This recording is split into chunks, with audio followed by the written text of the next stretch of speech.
Art contemporain. Art contemporain. Plateau spécial art contemporain. Château on air. Château on air, émission spéciale art contemporain. Qu'est-ce qu'une œuvre d'art ? Voici une virée dans l'univers parfois controversé de l'art contemporain. Et bonjour à tous. Non. Château on air. C'est bon, je peux commencer. Bonjour à tous, bonjour à toutes. Bienvenue aujourd'hui dans cette émission d'art contemporain dont la thématique sera l'art contemporain. Mais nous sommes accueillis aujourd'hui au château de l'île de Vassivière. Et ça, c'est quand même vraiment impressionnant. Pour ma part, c'est la première fois que j'arrive. Donc je découvre même donc cet endroit.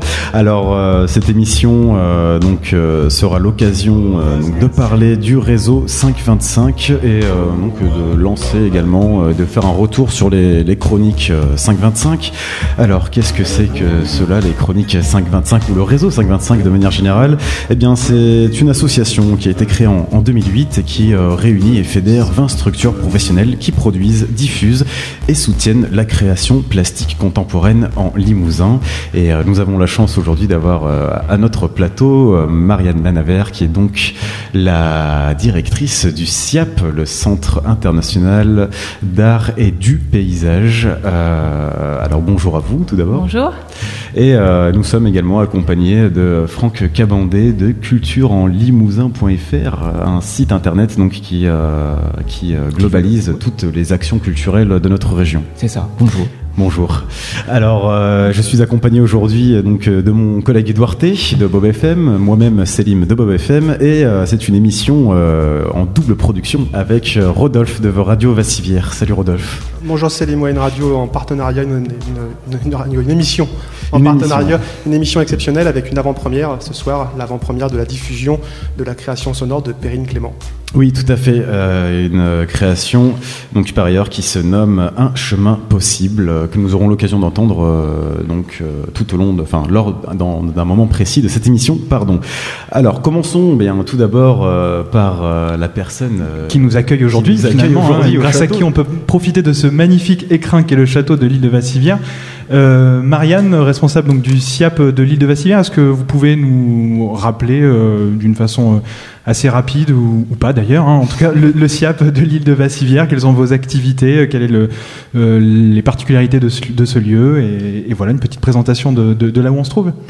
Alors le Centre d'art et du paysage, effectivement, de l'île de Vassivière, c'est un lieu qui est d'abord un lieu d'accompagnement des artistes, puisqu'on produit des œuvres, on accompagne au quotidien les artistes, soit dans les expositions où les artistes viennent faire des œuvres spécialement pour le lieu, soit en résidence où ils viennent 4 mois donc dans cet endroit ici, dans le château de l'île, qui est anciennement le château où vivait la famille de Vassivière, et qui a été réhabilité en 2012. Donc on a la possibilité de loger 3 personnes en même temps. On a des artistes plasticiens, on a des écrivains en résidence et des artistes d'autres disciplines. Donc ça peut être des musiciens, des danseurs, des chercheurs en différentes disciplines qui viennent faire une recherche sur le lac de Vassivière, sur son histoire, sur cette île, sur la flore qu'on peut y trouver par exemple, et sur le territoire. Alors vous n'étiez pas là au moment de la création du SIAP, est-ce que vous pouvez nous en apprendre un petit peu plus sur la genèse et la création de ce SIAP? Quand est-ce qu'il est arrivé sur l'île et quelle était l'idée de départ? Est-ce que l'idée du départ est toujours actuelle aujourd'hui? Est-ce que ça évolue en cours de route? Tout a commencé avec une association d'artistes et d'amateurs d'art qui, au début des années 80, ont souhaité faire un festival de sculpture en plein air. Donc ça s'appelait l'île aux pierres, c'était des sculptures en granit que les artistes venaient sculpter sur place. Ça avait lieu plutôt l'été, en 1982, 83, 84, jusqu'à ce que les collectivités, l'État, la région et le syndicat mixte, à l'époque qui s'appelait le CIMIVA, ont souhaité créer un lieu pérenne en fait pour accueillir des œuvres. Donc ils ont lancé un concours d'architecture et c'est comme ça que ce bâtiment assez extraordinaire de cet architecte italien Aldo Rossi, un architecte qui dans les années 80 était vraiment très important, qui est décédé aujourd'hui, mais avec des choix très radicaux d'architecture dans une mouvance qu'on avait appelée le postmodernisme. C'est associé à un architecte de Clermont-Ferrand, Xavier Fabre, pour construire ce lieu. Donc à partir de 86 et qui s'est terminé en 91. C'est comme ça qu'on a eu cette articulation entre des sculptures en plein air, donc qu'on a appelé le bois de sculpture, aujourd'hui composé de 64 œuvres qui sont dispersées sur toute l'île. Une est située aussi en dehors de l'île. Et puis ce lieu d'exposition qui est ouvert toute l'année, c'est-à-dire que même l'hiver, on a des expositions, la librairie reste ouverte. Donc voilà. Rodolphe, quand on préparait cette émission, se posait la question de savoir s'il y avait de l'art sur l'île avant la création du SIAP ou si c'est le SIAP qui avait amené de l'art sur l'île. C'était ça ton interrogation? Oui. Est-ce que c'est le centre d'art qui a amené l'art sur l'île ou est-ce que l'art se trouvait déjà sur l'île et ça a amené le centre d'art? Voilà, c'est plutôt cette deuxième option. C'est ces sculptures qui ont entraîné la création de ce SIAP alors. C'est important de dire que les artistes sont souvent à l'origine des lieux d'art. Et on a souvent l'impression que ces lieux institutionnels ont été créés par l'État ou par. C'est vrai qu'on était dans une époque aussi de la décentralisation où une telle opération a pu se faire parce que il y avait à l'époque l'idée d'amener l'art dans des zones rurales, dans des banlieues, et de faire le pari de construire un lieu comme ça où la modernité s'associe au rural. Alors, on a parlé beaucoup d'art, mais dans SIAP, il y a aussi le mot du paysage. Pourquoi ? Le paysage, parce qu'on est aussi un lieu de pensée, de recherche sur le paysage en tant qu'art. Donc, les artistes déjà prennent tous en compte le paysage dans leur création, que ça soit des créations en plein air ou des créations pour le centre d'art, mais aussi les artistes en résidence sont invités à proposer un projet sur le paysage.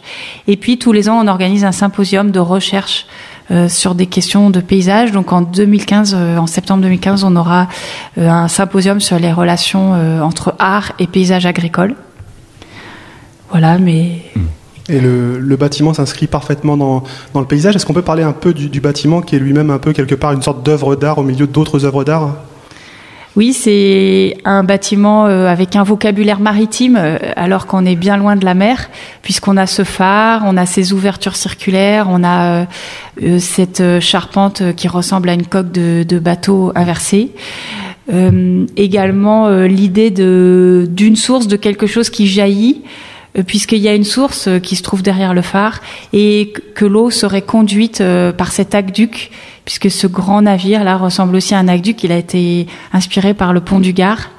L'idée initiale des architectes était de conduire l'eau jusqu'au lac, mais il n'y avait pas assez d'argent pour que ce bâtiment fasse des centaines de mètres.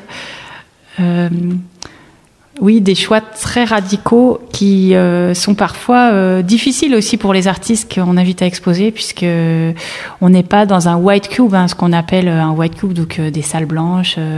On est dans un lieu très marqué, avec un vocabulaire, avec des matériaux aussi très forts, comme ce granit, ce bois, cette brique. Et c'est un vrai défi en fait pour les artistes d'exposer là. Est-ce que vous savez comment a été reçu le bâtiment au moment de sa création ? C'est vrai que c'est une architecture quand même très particulière, quelque chose d'assez novateur. Est-ce que vous avez des retours sur comment ça avait été accepté au moment de sa création ? Oui, faudra demander aux gens d'ici, mais je sais que ça avait été vu comme quelque chose de très radical, en contraste avec ce paysage, puisqu'il n'y avait pas d'autre architecture contemporaine, ni sur l'île, ni tout autour. La seule architecture contemporaine, c'est le barrage, et c'est pour ça que ce bâtiment est orienté face au barrage, où on voit depuis cette petite fenêtre carrée dans la dernière salle le barrage tout au fond, qui est en fait la première sculpture contemporaine quelque part de ce lieu. Aujourd'hui, je pense que c'est un lieu dont les gens sont fiers. Il est encore critiqué. Ce qui est critiqué, c'est qu'on incarne une forme de pouvoir. puisqu'on est une institution, on a encore beaucoup aussi à tisser avec les villages, avec les habitants. Donc c'est ce qu'on fait au quotidien avec l'équipe. Mais aujourd'hui, je pense qu'au contraire, les gens sont fiers. On sait que les gens viennent aussi passer des vacances au lac de Vassivière parce qu'il y a ce lieu culturel. D'accord. Oui. Et est-ce que vous pouvez expliquer la différence entre centre d'art et musée pour les gens qui ne savent pas forcément la différence? Oui, donc un musée, c'est un lieu qui acquiert et qui conserve, qui restaure des œuvres, donc un lieu de collection. Un centre d'art, c'est plutôt un lieu de fabrique, de production, d'accompagnement des artistes, d'expérimentation, où on expérimente à la fois dans la manière dont on travaille avec les artistes, mais aussi dans la manière dont on travaille avec les publics. Un centre d'art, c'est un lieu qui crée des outils, des supports de médiation, qui réinvente en fait ses propres outils de travail au quotidien. Tous les centres d'art en France, on est très expérimentaux dans la manière dont on va s'adresser au public. Et cette médiation, on repose cette question de la médiation à chaque exposition parce que chaque artiste a de nouvelles idées, nous incite à nous déplacer, à revoir nos manières de travailler. D'accord. Alors, merci en tout cas Marianne Anavert, qui est la directrice du Centre d'Art et également présidente du réseau 525, que j'ai oublié de préciser en introduction, mais ça, on y reviendra tout à l'heure. Par ailleurs, nous avons des nouveaux arrivants, qui sont arrivés finalement. Alors, c'est vrai que du coup, on avait essayé de faire un petit plan de travail. Alors, ce n'est pas très radiophonique, effectivement, mais je vais demander à chacun d'entre vous de se présenter. Alors, tout d'abord, il y a Clorinde Coranoto, qui est donc une artiste qui s'est définie comme une entremétologue, et elle est donc à l'origine de l'association Art Nomade, dont l'objectif essentiel est d'intervenir en milieu rural en colportant l'art. C'est bien ça ? Eh bien, pourquoi pas, ça peut être une version, parce que c'est vrai qu'Art Nomade, c'est assez diffus, c'est une forme ouverte, donc qui est très difficilement qualifiable. Oui, je suis donc plasticienne entremétologue. Je suis donc directrice de l'association Art Nomade, qui est donc un centre de recherche et de création en art d'intervention. C'est-à-dire que, effectivement, on est plutôt en milieu rural puisque notre base est à Arnac-la-Poste, mais on sillonne, si vous voulez, la région Limousin et ailleurs, puisque là, vous voyez, on rentre par exemple de Salines-Royale, qui est près de Besançon. Voilà. C'est pas à côté. Voilà. Donc on continue notre tour de table. Et, il y a également, donc je vais continuer quand même avec les femmes d'abord, malgré tout, gardons notre galanterie, avec pour le coup Alexandra Elmer, qui est la coordinatrice du réseau 525. Alors où est-elle ? En face de moi. Je suis là. Oui. Bonjour. Alors vous êtes à l'origine donc de cette dynamique de réseau de 525 qui a amené les structures à collaborer de plus en plus entre elles en développant des projets tels que les chroniques dont on va parler plus en détail tout à l'heure, et également les échappées musique de cette année notamment. Oui, voilà, le réseau 525 existe depuis 2008. Il a été créé à l'initiative de nos tutelles, de la région et de l'État. Il préexistait sous une forme non officielle au travers d'un outil de communication qui est un agenda mutualisé, un agenda commun dans lequel toutes les structures diffusent leur exposition, leur programmation artistique et culturelle. Et depuis 2008, effectivement, le réseau s'est constitué en association et à ce jour, il y a 19 structures qui sont membres du réseau et qui travaillent ensemble autour de projets effectivement comme les parcours des échappés, qui sont des parcours à vocation pour que le public découvre les expositions d'art contemporain, les chroniques effectivement radiophoniques dédiées à la création contemporaine, et d'autres projets dont on parlera peut-être tout à l'heure. Donc une fédération très polyvalente. On continue ensuite avec Marie Dany, qui est chargée d'action culturelle et de communication au CAUE 82. 1987. Alors, qu'est-ce que c'est que le CAUE ou le CAUE? Je ne sais pas comment on peut vraiment prononcer. C'est comme ça. C'est comme ça. Parfait. C'est le Conseil d'architecture, d'urbanisme et de l'environnement, qui est un organisme départemental créé à l'initiative du Conseil général dans le cadre de la loi sur l'architecture qui commence à dater quand même 1977. Et le CAUE de la Haute-Vienne a été créé, lui, en avril 79. Du coup, votre rôle, vous êtes également impliqué donc dans le réseau 525, pour lequel vous avez pris part aux côtés d'autres structures à l'émergence et à la mise en place de certains projets. C'est quoi le lien, par exemple, entre l'architecture et l'art contemporain ? Alors, ça s'explique. Ça s'explique en premier lieu du fait que l'ancien directeur Robert Lacote, donc qui a été au moment de la création qui a été présent au moment de la création du CAUE de la Haute-Vienne, parce que c'est des structures qu'on retrouve dans tous les départements en France, à peu près. Donc, a décidé de mettre en place avec la directrice de l'époque, la directrice de l'école d'art, une façon de pouvoir, un endroit pour pouvoir donner la parole aux professeurs, aux enseignants de l'école d'art qui arrivaient. C'était une façon de les accueillir et de leur souhaiter la bienvenue en leur proposant une expo. De fil en aiguille, le CAUE et sa galerie, c'est la seule galerie en France, c'est le seul CAUE qui a une galerie, même si de plus en plus de CAUE commencent à travailler avec les artistes, avec les designers et le milieu de la création pour justement ouvrir le champ de la transversalité qui est le métier de base des CAUE. Donc, désolée, le fait d'arriver comme ça là, c'est pas facile. Le directeur a vraiment tenu en fait à mettre à jour la pratique ancienne qui était d'avoir un lien entre l'architecture et les beaux-arts, parce que les architectes jusqu'en 68 étaient formés aux beaux-arts. Donc il y avait cet aspect créatif, ce lien à la recherche.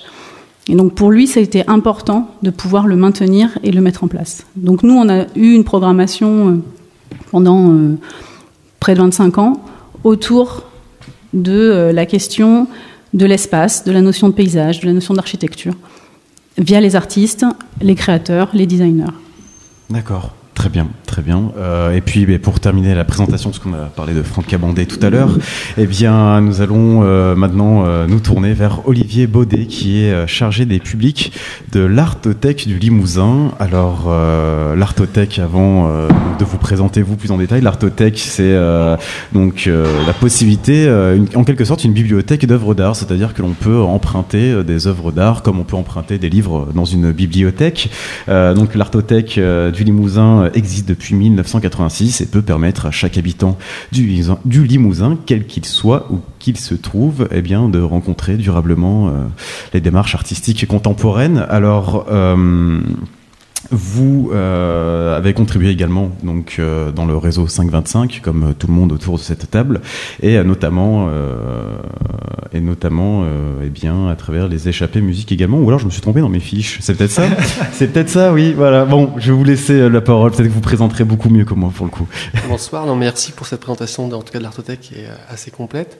Je voulais juste rajouter une chose, en fait, c'est qu'effectivement, on peut emprunter des œuvres, et c'est la question du prêt qui est le plus commun, en fait, aux artothèques, à ceci près que pour nous, ça doit représenter, je sais pas, à peine peut-être 15% de notre activité, en fait.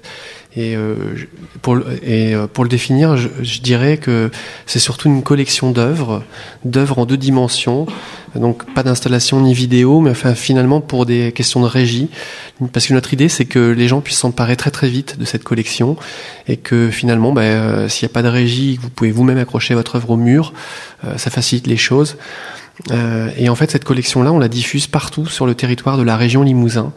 C'est une collection d'à peu près plus de 4500 œuvres, donc une collection assez importante. Enfin, c'est la plus importante d'ailleurs en France. Et puis, pour vous dire, alors, comment on est dans les chiffres, moi j'aime pas trop les chiffres, mais finalement c'est parlant. Une année, on s'est amusé en 2009, sur une demande de la région Limousin, d'examiner le nombre de prêts qu'on avait fait en l'année. Et on était à peu près à 60 000 mouvements d'œuvres dans l'année, ce qui donne une idée de la vie de cette collection-là. Alors, j'en profite tout de suite pour dire que c'est pas nous tout seuls, c'est qu'on a aussi des relais en région Limousin, on a 4 relais. On a un relais à Peuple et Culture, avec donc à Tulle, qui a une diffusion très très forte vers le milieu rural. On a un relais ici même au Centre international d'art et du paysage qui essaie, comme l'a déjà dit tout à l'heure Marianne à propos de la médiation, eh bien l'idée c'était d'avoir un laboratoire d'expérience dans le lien à l'œuvre à l'origine, et puis ça s'est développé. On a un relais à Limoges auprès de la BFM, la bibliothèque. Effectivement, lui, il est tourné principalement, essentiellement vers le prêt aux particuliers. Et puis, on a un relais en Creuse, plus intimiste, puisque c'est le temps d'une opération qui dure entre 5 et 6 mois, au sein du musée d'art et d'archéologie de Guéret. D'accord. Voilà. Très bien. Donc maintenant, peut-être commençons. Oui, ce qui nous réunit aujourd'hui, finalement, c'est le lancement de ces chroniques du réseau 525. C'est peut-être bien qu'on enchaîne là-dessus. Le réseau 525, d'ailleurs, est-ce que c'est né d'une envie, d'un besoin? Comment est né ce réseau? Et est-ce que c'est une particularité de la région de posséder un tel réseau d'art contemporain, ou ça existe ailleurs? Qui veut? Alors là, ça se bat pour ne pas répondre ou pour répondre, on ne sait pas. Donc Alexandra Elmer. Donc je vais répondre, et puis Marianne Anaver, qui est la présidente du réseau, peut aussi compléter. Donc ce n'est pas le seul réseau en France, il en existe d'autres. Il en existe en Bretagne, il en existe dans le nord de la France, en Île-de-France. Il existe aussi des réseaux de villes. Mais effectivement, à un moment donné, on se pose la question de un territoire, un ensemble de structures qui travaillent sur un champ donné de façon complémentaire, et comment à un moment donné on peut mutualiser ses moyens et fédérer ses acteurs pour mettre en place des actions communes, ce que nous on met en place à notre échelle, donc que ce soit des parcours pour le public, que ce soit de la communication en commun pour mieux diffuser auprès du public, que ce soit ces chroniques radio qu'on a lancées cette année, tout un ensemble d'actions qui sont fédératrices et qui permettent à un moment donné de donner une vraie visibilité à la création contemporaine sur une région qui est celle du Limousin, et qui est effectivement extrêmement bien dotée en structures professionnelles dans le champ de la création contemporaine, puisqu'il y a quand même beaucoup de structures, et c'était important de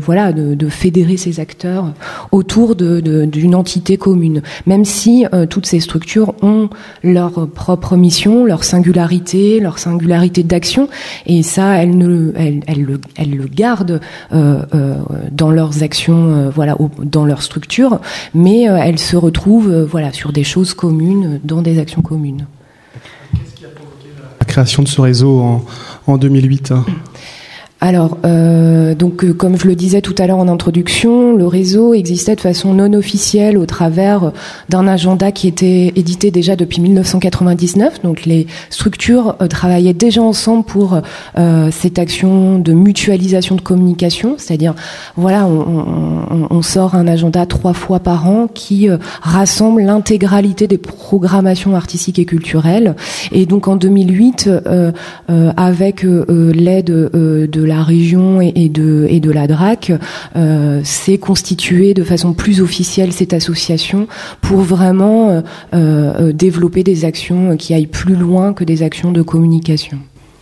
Et oui, pardon, Marianne. Non, ce qui est très original dans ce réseau, c'est qu'on est composé de structures institutionnelles très importantes, comme le musée de Rochechouart, comme le FRAC à Limoges, comme le Centre d'art de Vassivière, le Centre d'art de Meymac, mais aussi de lieux alternatifs, de lieux associatifs qui ont été créés par des artistes, comme la Vitrine, de structures justement créées par des artistes comme Art Nomade, et Chlorinde est ici présente pour en parler, de collections, de lieux de collection comme l'Artothèque, de lieux de formation aussi comme l'école d'art de Limoges, et qu'il n'y a pas en fait au sein du réseau les gros, les petits. On arrive toujours à travailler ensemble autour d'actions, donc que ça soit une échappée qui va croiser plusieurs lieux, que ça soit des projets aussi où nos équipes sont impliquées, puisque une des méthodes très originales aussi du réseau dans nos méthodes de travail, c'est qu'on implique nos équipes dans des groupes de travail et que ce sont les équipes aussi qui font les programmations. Donc les échappées, elles sont créées par un groupe de travail qui va proposer ensuite au conseil d'administration une action et on fonctionne comme ça pour chaque action du réseau. On a beaucoup d'acteurs là dans l'art contemporain, que ce soit des artistes ou des diffuseurs. Vous aviez le sentiment de vous sentir isolés tous, justement, dans votre côté, avant la création de ce réseau 525 ? C'était le sentiment qui prédominait ? Personne ne veut répondre. C'est un flop total. Il n'y avait pas d'isolement. Je ne sais pas comment ça peut être vécu. Ça dépend. Après, il y avait un besoin de finalement impulser un peu les choses pour que les rencontres se fassent et pour aboutir justement à ce que vient de dire Marianne, à une diversité et montrer la transversalité des pratiques et finalement pouvoir aussi montrer à la région Limousin que sur son territoire il y avait des choses, que c'était important de les valoriser, de les faire exister. Et donc sans une rencontre un peu officielle, c'était beaucoup plus difficile à mettre en œuvre. Alors que là, avec la présence d'Alexandra sur le réseau, tout de suite ça incarne, ça permet aussi d'avancer, d'avancer et de continuer d'exister. Alors, juste avant de laisser la parole à Rodolphe, j'avais tout de même une question purement organisationnelle. Donc, le réseau 525 réunit quand même beaucoup de structures. On a parlé, vous avez expliqué, Marianne, tout à l'heure, comment les actions étaient prises, mais comment les décisions sont prises au sein d'une fédération pareille, en fait. Est-ce que tout le monde a le même pouvoir de parole ? Comment est-ce que c'est très collégial ou est-ce qu'il y a quand même un organe décisionnaire, on va dire, dans ce réseau ?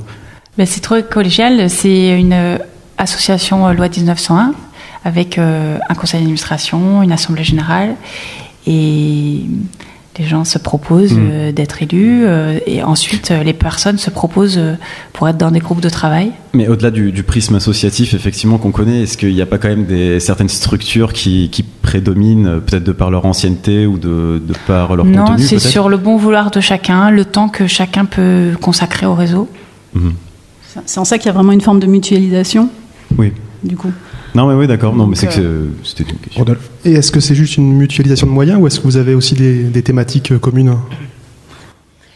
Non, ce n'est pas juste une mutualisation de moyens. C'est vraiment l'envie qu'ont toutes les structures de travailler ensemble sur des actions communes qu'elles ne font pas, elles, dans leur propre structure.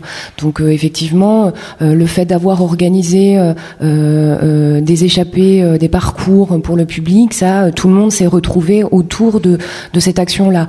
Depuis 3 ans, on organise un événement qui s'appelle Colibris, qui est dédié à l'édition en art contemporain et de valoriser les pratiques éditoriales des structures. Ça aussi, tout le monde se retrouve autour de projets communs. Donc, Et est-ce que depuis 2008, vous avez senti que le réseau 525 facilitait la rencontre entre public et art contemporain ? Alors oui, nous on le perçoit parce que le public nous le dit. On sait que ça a permis de favoriser des rencontres, des échanges. On se rend compte aussi au travers des échappées. Donc on avait un public qui nous suivait, un public de fidèles qui maintenant vient de façon autonome dans les structures. Donc là, on sait qu'on a rempli une mission. C'est-à-dire que l'idée c'était de pouvoir favoriser l'accès aux structures et donc ce public là qui ne serait peut-être pas forcément venu avant, maintenant vient de façon autonome visiter les expositions. Donc on sait que sur ces actions-là, le pari il est gagné. Après, je dois rajouter, juste pour avoir participé à la création du réseau avec Yannick Milou en 2008, j'avais un poste de trésorière, que le poste d'Alexandra est incontournable. C'est-à-dire que avant c'était vraiment du bénévolat tous entre nous et que depuis qu'il y a ce poste, le réseau s'est cristallisé et les missions se sont déployées, quoi. Voilà. Ouais, la coordination a rajouté à l'efficacité. Absolument. Et on a bien compris que le réseau, c'était une fédération d'associations ou de structures plus institutionnelles. Comment on intègre le réseau? Si moi, par exemple, j'ai une association dans le domaine de l'art contemporain et que j'ai envie d'intégrer le réseau, est-ce que je dois passer un entretien, un test? Un crash test. Un crash test. Alors effectivement, il y a des critères d'adhésion qui ont été définis par l'Assemblée générale. Donc voilà, il y a un certain nombre de critères que doivent remplir la structure qui demande à rentrer dans le réseau. Elle dépose un dossier qui est évalué en Assemblée générale. Et voté. L'adhésion est votée. On peut avoir une idée de ces critères, justement Alors, je les ai pas tous intégralement en tête, mais il y a des critères comme avoir 2 ans d'existence, avoir un projet, un programme artistique et culturel avec de la production d'œuvres, des actions de sensibilisation du public. Voilà, la partie médiation et que le lieu aussi ne soit pas à but lucratif. Voilà. Donc on ne peut pas s'ouvrir, par exemple, à l'heure actuelle, à des galeries privées qui seraient commerciales, qui vendraient des œuvres d'art. Mais on peut s'ouvrir à des fondations privées si elles remplissent ces critères. D'accord. Très bien. Alors, si on est là aujourd'hui, c'est pour parler des chroniques. Donc, l'un des objets qui a été créé par le réseau 525. On va peut-être se concentrer là-dessus. Franck, on t'a pas encore entendu parler. Alors, on t'a présenté avec la casquette de l'Avec Limousin. On peut peut-être aussi dire que tu as un pied dans la radio. C'est pas vrai. Si. J'irais même jusqu'à dire que tu en as 2. Dans la radio et notamment dans la nôtre, donc ces chroniques sont coproduites entre Radio Vassivière et Bob FM. D'où est née cette volonté de créer des chroniques? Alors la volonté, ça vient d'Alexandra. Alors je sais pas si tu veux en reparler, retoucher un mot dessus. Oui, on peut. On reviendra vers toi ensuite. Merci. Tu veux parler? On peut en parler effectivement. Moi, quand je suis arrivée dans le réseau, il y avait beaucoup de choses à faire. Il y a encore beaucoup de choses à faire. On a plein d'idées.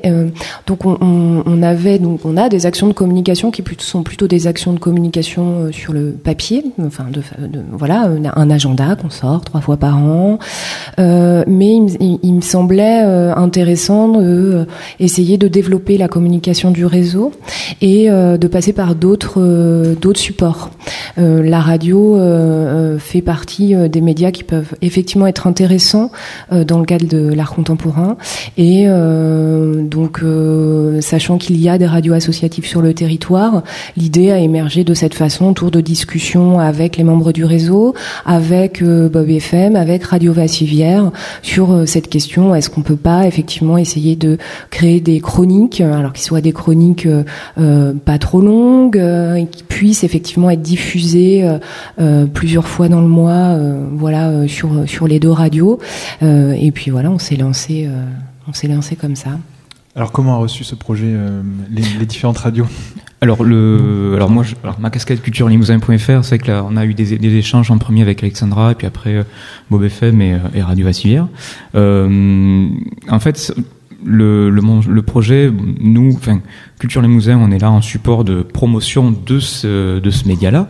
Mais c'est vrai que ce qui était moi en tant que public, moi les premières éditions de ces émissions, on en parlera dans le détail, c'est le côté aussi médiation qui est hyper intéressant, où en fait la première c'était vraiment on est dans le lieu, on parle avec la conservatrice, le conservateur, et en fait on parcourt l'expo, mais juste par la dimension audio. Donc il y a l'imaginaire qui travaille énormément, il y a il y a les bruits d'environnement, il y a c'est quelque chose d'assez fluide finalement, ce qui on essaye de casser justement l'image de l'art contemporain que moi j'ai pu avoir autour de un art élitiste, où on peut rentrer dans le lieu, on peut poser des questions qui fâchent, pourquoi cette œuvre, pourquoi, et justement cette espèce de déambulation dans les premières expos, dans la toute première. Après il y a eu d'autres formats. C'est ça qui est intéressant, c'est l'aspect médiation.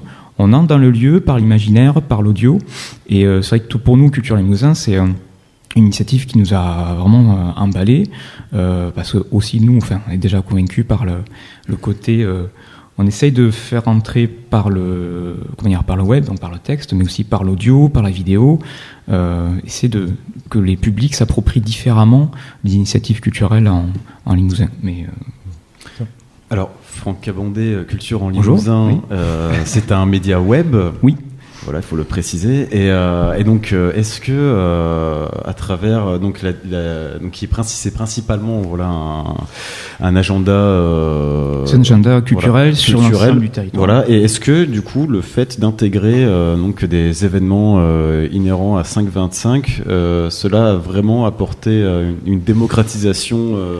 Alors, je ne sais pas si c'est vraiment à toi de poser la question ou peut-être. Non, alors je vais répondre au public. Est-ce qu'il y a des retours, voilà, des retours. Généralement, lorsque tu vas sur un site, un agenda, les retours, c'est juste les statistiques web, voilà. Oui. Mais le côté, ce qui est hyper intéressant, avec une initiative comme ça, où tu as un seul support où tu peux voir tout ce qui se passe en art, ce que tu peux voir en art contemporain, les structures labellisées art contemporain à Limousin. C'est que tu peux voir la diversité d'initiatives et tu peux voir les différentes approches de l'art contemporain. Ici, c'est autour de l'art et du paysage. Tu peux rentrer aussi dans des résidences d'artistes aussi. Mais du coup, pour répondre à ta question, non. Ouais, on peut pas. Tout simplement, non. Tout ça pour dire non. Tout ça pour dire non. J'essaie de combler, mais non. D'accord. Non. Mais après, c'était juste pour savoir s'il y avait d'autres outils. Alors, d'autres outils. Je sais que sur d'autres régions, il y a des initiatives qui sont plutôt autour de valorisation d'artistes, donc valoriser des artistes. Donc ici, dans ce réseau-là, il y a les artistes. Ce que disait Marianne, c'est qu'il y a des artistes, il y a des structures de formation, des structures de diffusion contemporain, il y a des structures de production. Mais c'est l'ensemble de ces palettes-là qui est intéressante. Et ce qui est aussi intéressant avec le réseau 125, c'est qu'ils essayent d'aller sur d'autres esthétiques pour essayer d'élargir des publics. Donc c'est pour ça que tu disais les échappées musique contemporaine, c'est parce qu'en fait pendant les échappées art contemporain autour de la fête de la musique, il y a eu des actions à l'espace Paul Rébérol avec un concert spécifique, puis après un concert spécifique à l'ENSA pour essayer de faire d'élargir les publics, des gens qui peuvent être intéressés par la musique alternative, et leur dire si vous êtes intéressés par la démarche de création, vous pouvez aussi aller voir ce qui se fait en art contemporain, et que l'esprit d'un art contemporain peut se retrouver dans l'esprit musique alternative. Voilà. Tout comme en 2008, il y a eu des choses autour du cinéma, c'est-à-dire qu'il y a eu une thématique autour du cinéma qui a été partagée par les membres du réseau 125. Moi, je vais juste revenir aux chroniques. Tu parlais des questions qui fâchent dans ces chroniques. Il y a effectivement un ton qui est assez particulier. On sent une vulgarisation, une volonté de vulgarisation de l'art contemporain.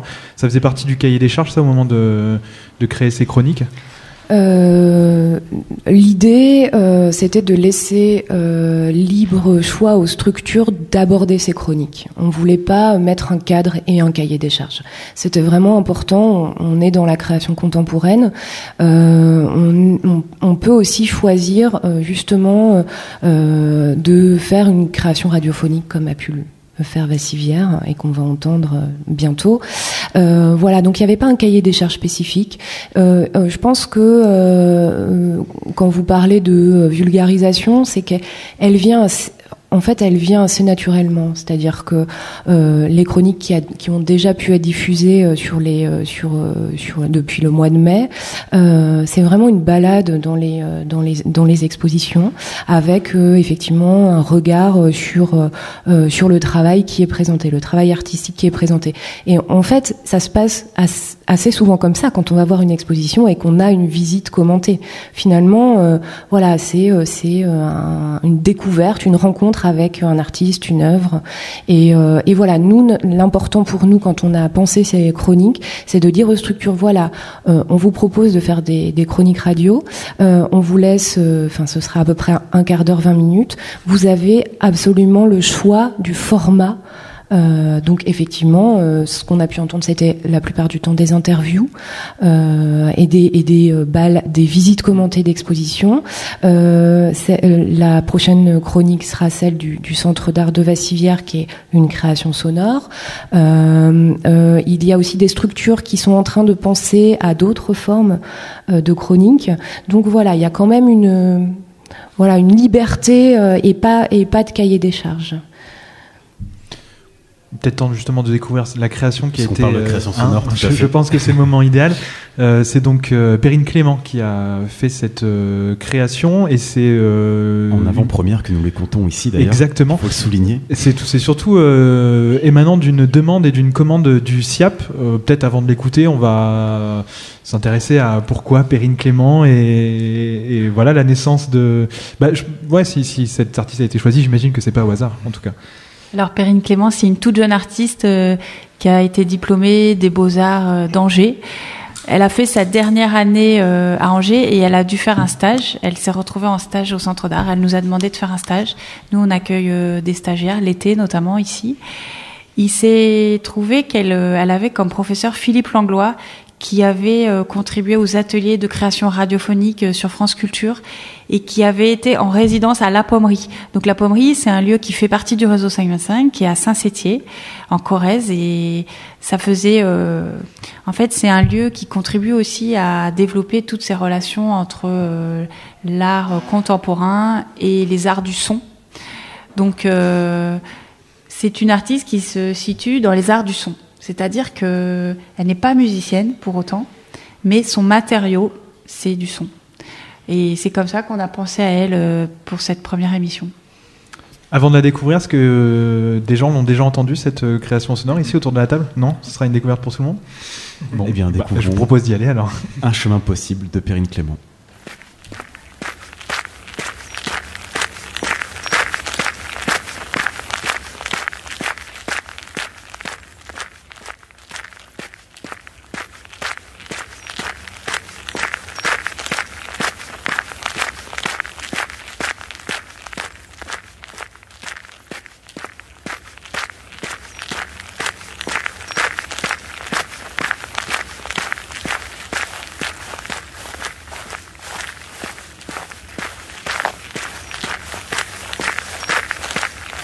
Un chemin possible de Perrine Clément.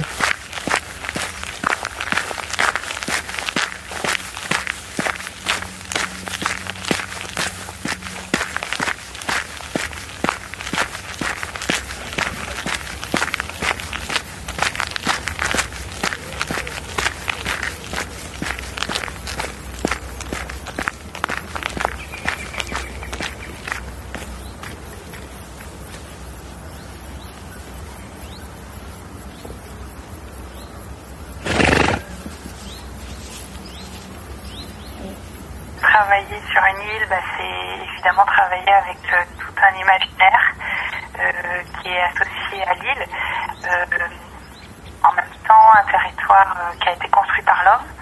Donc, dès qu'on dit île, on imagine une île isolée, en pleine mer. Et puis, l'île de Vassivière, c'est pas du tout ça.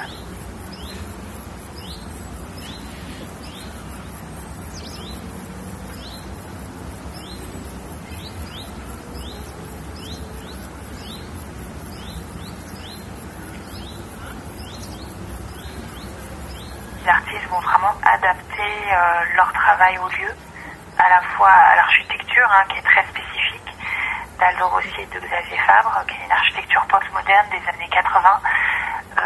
Pas du tout un white cube ni une black box, mais un lieu avec une forte signature architecturale, avec des matériaux très particuliers, une pensée architecturale et un vocabulaire très pensé.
de manière très organique et désorganisée en fait.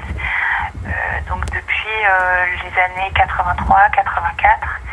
ce sont les œuvres qui ont fait le bois de sculpture et non pas une idée préconçue. Ça n'a pas été pensé en amont, mais qui s'est pensé au fur et à mesure de l'histoire sur une trentaine d'années maintenant, puisqu'on continue à commander des nouvelles œuvres encore aujourd'hui.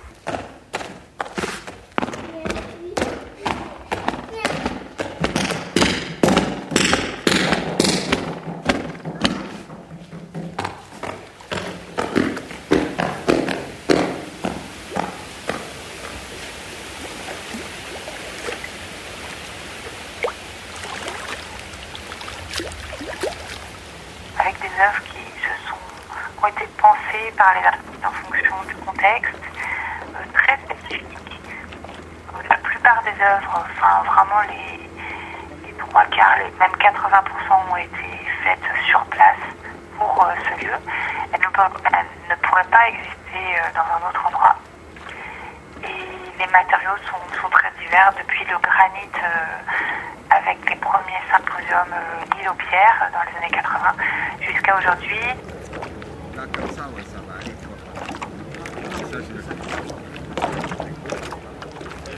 Quand on est sur l'île de Vassivière, on a un rapport infini au paysage.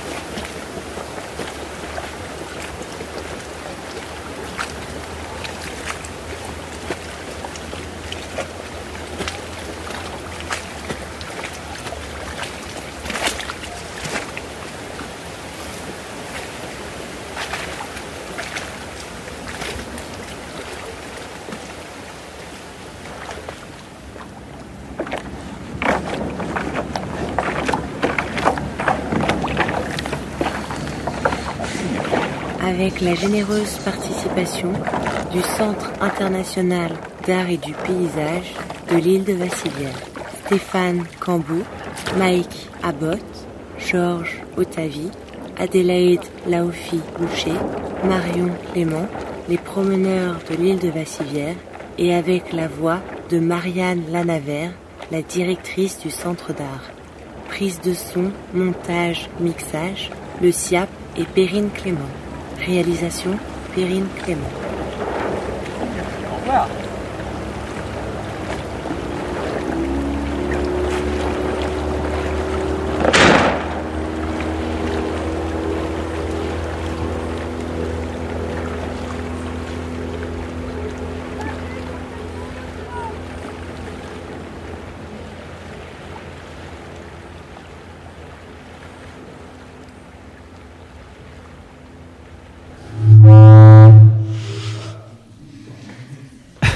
Ça l'arsène, mais c'est pas grave.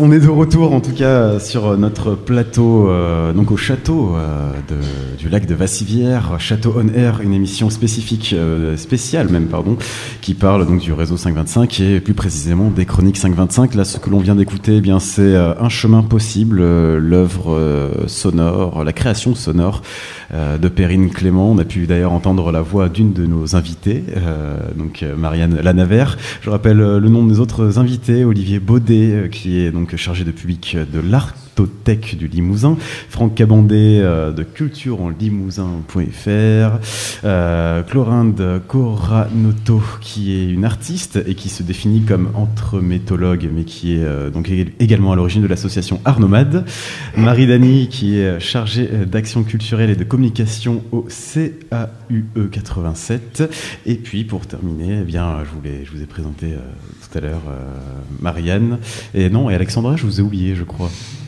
Pardonnez-moi. Alexandra Elmer, coordinatrice du réseau 525. Voilà, nous sommes de retour sur le plateau. Alors, carte postale sonore donc de l'île de Vassivière. Je voulais vous demander votre avis, ou plutôt votre sentiment à la suite de l'écoute de cette création sonore. Le plateau était légèrement dissipé pendant cette création sonore. Alors tu l'as écouté. On commence par toi alors. Alors comme impression. Oui, si vous le souhaitez, il n'y a absolument aucun caractère obligatoire. Non, comme impression, si vous souhaitez réagir à la suite de cette écoute. Moi, au début, je pensais que ça allait partir sur un côté très rythmique avec la marche. Et puis finalement, c'était un côté un peu balade j'ai l'impression d'être dans les vacances d'été en fait, où tu te balades, voilà, le son très sec des graviers, donc on parlait d'imaginaire tout à l'heure, donc le son très sec des graviers où tu te balades sur un site un peu balnéaire, voilà, tout simplement. Mais après avec le discours de présentation du SIAP, moi c'est un mix sur lequel j'ai bien accroché. Voilà, mais est-ce qu'il y en a d'autres Est-ce qu'il y en a d'autres qui veulent réagir ou pas forcément? On n'est pas obligé. Mais... Moi, je trouve que c'est assez contemplatif. Donc, effectivement, il y a l'univers sonore, voilà, qu'on oublie en fait quand on arrive sur l'île. Mais effectivement, le fait de marcher sur les graviers, voilà, et la voix donc de Marianne au travers du filtre du téléphone, qui est un peu comme ça, espèce de réminiscence, hein, quelque chose qui arrive par derrière, en même temps qui accroche. Enfin, non, c'est voilà, c'est assez réussi, je trouve. Je peux peut-être vous proposer d'écouter une petite en entretien qu'on a eu avec Perrine Clément, qui justement elle nous explique sa démarche au moment de la création de cette carte postale sonore. Elle commence par se présenter et donc ensuite elle nous présente sa démarche, une petite donc interview réalisée par téléphone et par Duarte. Artiste sonore et animatrice radio, Perrine Clément a plus d'un son dans son sac. Elle a récemment obtenu son post-diplôme pratique sonore et écriture à l'École supérieure des beaux-arts du Mans, où elle coordonnait la web radio Radio On. Parallèlement, elle poursuit ses travaux autour de la création radiophonique.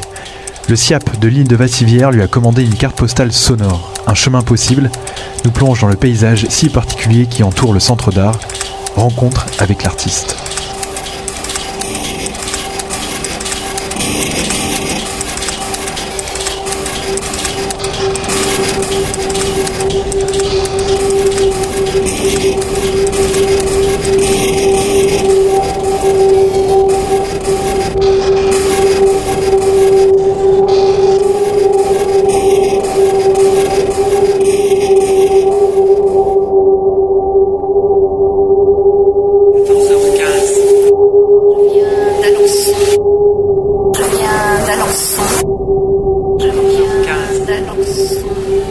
Alors tout d'abord, bonjour, comment me présenter? Je pourrais dire qu'il y a presque deux versants, à l'image en fait d'une pièce de monnaie, le côté pile et le côté face.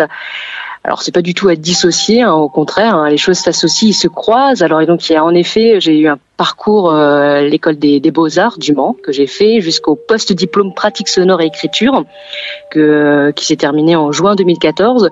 Donc un travail plastique pour le coup, beaucoup de sculptures, d'estampes, de dessins, et puis aussi l'intérêt pour la performance et plus particulièrement la poésie sonore et la poésie action, et donc le rapport surtout à l'oralité qui m'a emmené progressivement vers la radio.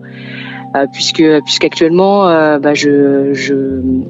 comment je pourrais dire, je suis cachetier sur France Bleu Mayenne, donc voilà, faire des reportages, des chroniques, même personnel en fait aussi, de pouvoir s'amuser comme ça avec le son, capter du son et donc pouvoir aussi faire des créations sonores dans le cadre actuellement là de la carte postale sonore pour l'île de Vassivière.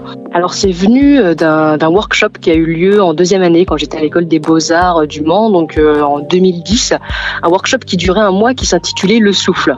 Donc vous voyez déjà que ça tourne en effet autour de la parole, et puis progressivement des personnes sont venues intervenir, et donc j'ai découvert petit à petit des poètes sonores, et j'ai vu que c'était une discipline qui remontait déjà il y a longtemps, à l'époque même du dadaïsme, etc. Donc voilà, c'est vraiment un intérêt que j'ai eu pour ça, ce qui me permettait moi-même écrivant, lisant beaucoup de théâtre, je sais pas, de pouvoir en fait associer les choses entre elles, et j'ai eu vraiment je sais pas si on peut parler de coup de cœur, mais un fort intérêt pour ça, et puis d'aller à la rencontre des poètes sonores. Donc progressivement, j'en suis venue au rapport buccal des mots, au rapport comment d'un seul coup le mot peut avoir une chair, comment ça peut impacter pour le coup les auditeurs. Donc c'est venu par la performance, et puis jusqu'à ma 5e année, puisque j'ai fait un mémoire sur la poésie sonore, où j'ai pu avoir la chance de rencontrer 5 grands poètes sonores. Donc là ça a été vraiment une très belle opportunité de pouvoir leur poser des questions, eux qui ont pour le coup les mains dans le cambouis. Et puis c'est vrai que l'école des Beaux-Arts a une web radio, et donc ça existe maintenant depuis 5 ans. Donc c'est un vrai laboratoire pour le coup très créatif, prospère, prolifique. Et donc les choses sont venues voilà, comme ça, rien n'était réellement prévu. Et même pour tout vous dire, ma première année d'école des Beaux-Arts, je n'avais pas du tout envie de enfin du tout envie. Du moins je ne pensais pas poésie sonore, je ne savais même pas ce que c'était. Et j'étais plutôt partie pour le coup pour faire du cinéma.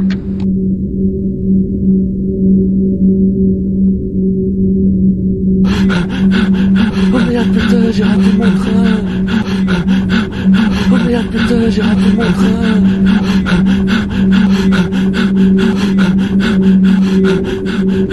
Bonjour, on peut prendre les billets s'il vous plaît.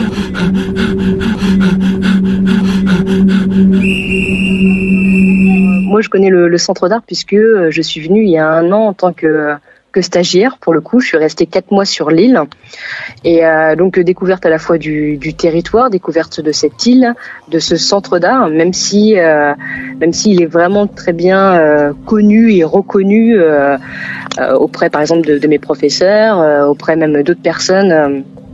Dans le milieu de l'art contemporain. Donc je l'ai reçu avec plaisir et puis donc c'est une commande qui dure maintenant depuis 1 an. On en a discuté. Je trouvais ça très intéressant, ce projet de lancer justement des émissions d'art contemporain par la radio, d'avoir une structure comme ça qui reçoit les choses et qui diffuse pour le coup sur 2 web radios. Donc je trouvais que c'était un beau challenge, un beau projet et donc c'était vraiment avec plaisir de pouvoir faire une carte postale sonore avec des sons que j'avais déjà prélevés moi il y a 1 an et connaissant vraiment le territoire, ayant passé 4 mois pour le coup à arpenter, à flâner sur l'île de Vassivière, c'était vraiment un plaisir de pouvoir me replonger dans la matière que j'avais pu enregistrer pour créer une carte postale sonore. La première chose en fait qui m'intéressait le plus, c'était d'avoir une sorte un moment paisible en fait. J'avais vraiment envie que cette carte postale sonore soit presque un son relaxant. Alors pas un son pas un son d'ambiance, mais quelque chose en fait où la sensation moi que j'avais eue pendant 4 mois, c'était vraiment d'être à la fois sur cette île, d'être dans un côté insulaire, d'être dans un rapport complètement presque sans bruit, sans personne, quelque chose de calme et avec des sons pourtant qui sont là et qui sont assez particuliers, avec des espaces qui sont particuliers, à la fois le centre d'art en lui-même avec le phare, avec bien sûr le parc de sculpture, cette forêt qui est là. Donc il y a plein d'éléments, il y a le vent, il y a bien sûr l'eau et ça c'était vraiment à mettre en avant et moi je l'ai pensé à la fois vraiment comme quelque chose de relaxant. J'avais vraiment envie qu'on prenne le temps de l'écouter et puis aussi l'idée d'un ricochet. C'est pour ça que pendant les 7 minutes que dure cette carte postale sonore, on ricoche en fait d'un moment à un autre, d'un espace à un autre, qui sont des espaces pour moi qui sont clés et qui peuvent rappeler en fait surtout aux spectateurs et maintenant auditeurs qui sont venus sur l'île de Vassivière, leur rappeler en fait des moments qu'ils ont vécu eux-mêmes, en fait d'un seul coup se retrouver en haut du phare et contempler le dessin qui se retrouve au sol, pouvoir d'un seul coup être dans l'autre espace, la prairie où on entend la cloche du mouton qui est là, de pouvoir leur rappeler des moments comme ça qui sont une marque en fait, je sais pas, quelque chose des sons propres en fait à cette île et puis aussi susciter en fait l'envie à d'autres aux promeneurs, aux spectateurs, aux auditeurs de venir en écoutant ces cartes postales sonores, de venir sur ce territoire-là, de venir peut-être rechercher les sons qu'on retrouve dans les cartes postales sonores. Voilà, j'avais envie du déplacement, d'amener des gens, de leur rappeler aussi des sensations, des émotions et puis voilà, quelque chose vraiment de calme. On se prend par la main, on se laisse aller et c'est vrai que la voix de Marianne Lanavert, la directrice du Centre d'Art, qui est en fait un fil conducteur tout au long de la carte postale sonore, a cette voix en fait très posée et qui permet, on la suit, elle n'est pas du tout dans la description, elle rappelle des éléments clés, elle rappelle des moments de l'histoire justement du Centre d'Art, de cette île, et on la suit en fait ricocher d'un moment à un autre, et il y a une sorte de danse, une boucle qui est plutôt vraiment détendue, et par expérience vraiment je l'ai fait écouter à plusieurs personnes et donc ce qui était assez amusant, c'était de voir que ces personnes-là, en l'écoutant une fois, il y avait quelque chose en fait, il y avait même un aspect corporel qui était là, comment d'un seul coup les sons arrivent d'un seul coup à vous détendre. Certains ont bâillé, alors je l'ai pas mal pris, non pas que je pense pas, après il faut vraiment leur demander, mais qu'ils s'ennuyaient, mais c'était vraiment dans le côté où je me détends, je suis sur cette île et je me coupe un instant, et ça c'est génial en fait. Mais c'est vraiment cette sensation, pour la première fois que moi j'ai mis le pas sur ce terrain-là, c'est vraiment le calme. C'est vraiment d'un seul coup, on a l'impression vraiment d'être dans un champ des possibles. Et c'est fou qu'un centre d'art se trouve là, en plus avec une architecture qui est assez incongrue pour le coup. Donc tout est incongru pour aller par exemple justement sur l'île de Vassivière, on est obligé de laisser sa voiture sur un parking et d'un seul coup marcher pendant plusieurs mètres, peut-être même un bon kilomètre, sur ce pont comme ça qui est là, cette voie en fait coupée, qui coupe un peu les eaux, qui coupe ce lac. Et puis d'un seul coup on arrive sur cette île où et ben là on a envie de tout faire, on a envie d'y rester un certain moment. Et moi j'avais vraiment envie de ça, d'une proximité, d'une intimité en fait, que les sons puissent apporter. Et c'est pour ça aussi que j'ai intitulé cette carte postale sonore un chemin possible, puisque à la fois un chemin possible qui est une de mes lectures, voilà, et puis un chemin possible qui est donc certes le fait de pouvoir venir à travers ce pont, mais on peut aussi venir pour le coup en bateau, on peut aussi venir pour le coup en hélicoptère, voilà, tous les chemins finalement nous mènent presque on peut dire au centre d'art et sur cette île de Vassivière.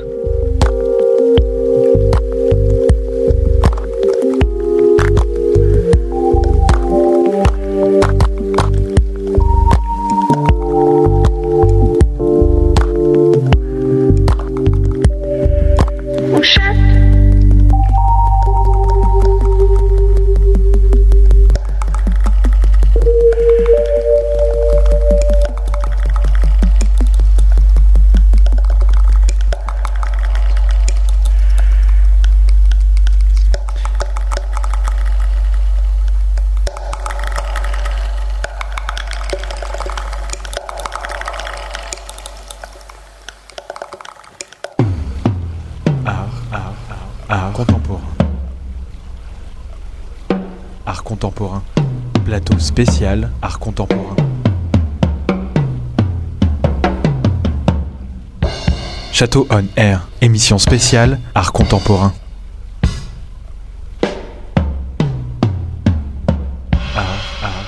Art contemporain. Et on termine donc cette interview avec des petits bruits peut-être d'objets qui tombent dans le sol, je ne sais pas, l'imaginaire de chacun pourra peut-être définir cette fin. Donc nous sommes effectivement donc en plateau spécial 525, le réseau d'art contemporain en Limousin. Nous sommes toujours au château de l'île de Vassivière et du coup Duarte, alors revenons sur cette interview que tu as eue avec Perrine Clément. Alors pour ce qui est des bruits de la fin, tu lui demanderas, puisque pour illustrer cette interview, j'ai choisi des extraits de créations sonores, puisqu'elle en a fait d'autres, des créations sonores finalement. Elle m'a donné l'autorisation de les utiliser. Alors je me suis permis d'en prendre que des extraits, de les couper. Vous les retrouvez dans leur intégralité sur son audioblog. Vous tapez Perrine Clément sur internet, vous la trouverez très facilement. Et donc voilà, ce sont des extraits.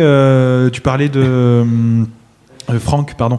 Tu parlais de sa création sonore tout à l'heure comme oui, voilà, et puis d'une sorte de déambulation. On entend très bien, pour ceux qui ont écouté dans l'interview, qu'effectivement elle souhaitait quelque chose d'assez relaxant, quelque chose d'une sorte de marche au travers de l'île avec tous les bruits qui sont familiers de l'île. C'est assez on en a discuté tous les deux avec Perrine.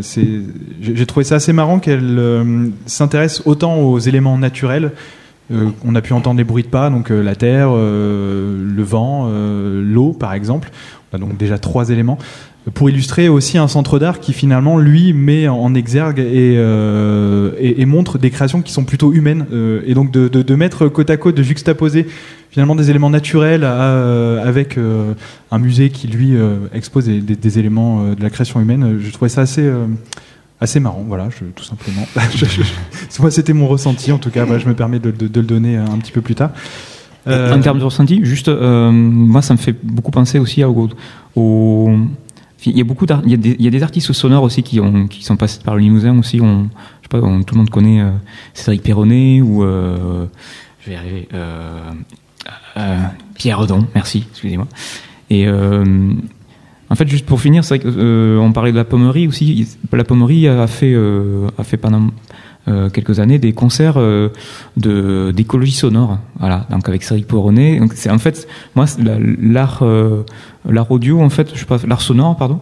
moi je l'ai connu en Limousin, en fait, avec les bruits du Torion, donc qui est une petite rivière, je crois qu'elle est pas loin d'ici, je sais pas, spécialiste, Rodolphe, le Torion, où est le Torion?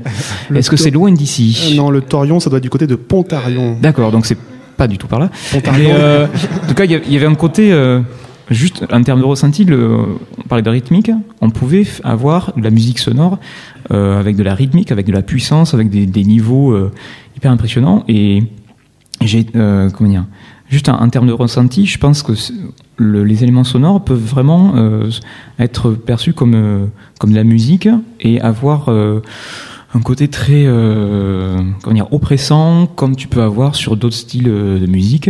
Et c'est vrai que elle parlait de poésie sonore. Les artistes sonores, soit ils sont sur la plastique, soit ils sont sur la musique, mais c'est sûrement une niche sur laquelle on n'arrive pas à définir. Et c'est ça qui est le plus intéressant. Et justement, en parlant de définition, en introduction de cette émission, vous voulez poser une question. Alors, tout le monde n'était pas forcément présent. Maintenant, tout le monde est là. Et justement, la question qui se pose, c'est quoi, à vous tous, votre définition de l'art contemporain? Parce que l'art contemporain, ça englobe beaucoup d'art, effectivement. C'est vrai, ça englobe plusieurs choses. Mais c'est vrai que est-ce que chacun, finalement, a sa propre définition de l'art contemporain? En tout cas, tu as dû poser une question qui fâche parce qu'on se pointe déjà du doigt. Mais on se pointe du doigt à cette question. Les yeux s'écarquillés. Mais nous, ce qui nous intéressait justement, c'est que chacun donne sa définition, puisque ça nous paraît intéressant que de dresser les contours finalement du sujet qui nous réunit tous aujourd'hui. Rodolphe. Ouais, est-ce qu'il y a un art contemporain ou des arts contemporains et des artistes contemporains? C'est pas une entité, l'art contemporain, c'est une diversité énorme, fantastique.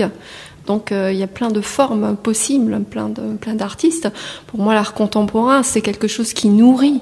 Et qui se nourrit, c'est quelque chose qui évolue, qui se transforme et qui transforme l'être. Voilà. C'est un échange. Voilà. Marianne acquiesce. Est-ce qu'il n'y a pas une définition un peu plus institutionnelle de l'art contemporain dans le sens d'école, de courant Ah oui. C'est ça qu'on veut éviter. Là, je pose on veut des faits. Hein. Une grosse mais justement, expliquez-le nous. Hein. Alors Marianne nous dit que c'est ça que vous... bon, vas-y. Alors, Olivier. Pardon. De l'Artothèque du Limousin. Mais là, en même temps, je la trouvais, pardonnez-moi, mais je la trouve amusante, en fait, cette question-là, parce que nous, je crois qu'on se la pose pas, en fait, en travaillant dans la question, dans le milieu de l'art contemporain. Et en fait, moi, je repense simplement à titre personnel, à même mon parcours scolaire et aux artistes que j'ai pu rencontrer. En fait, c'est comme s'il y avait un système qui est en place, un système qui est dominant, et puis, vous rentrez dans le système ou pas. Et nous, finalement, les artistes et ce que on essaie de regarder, c'est les gens qui ont inventé d'autres systèmes.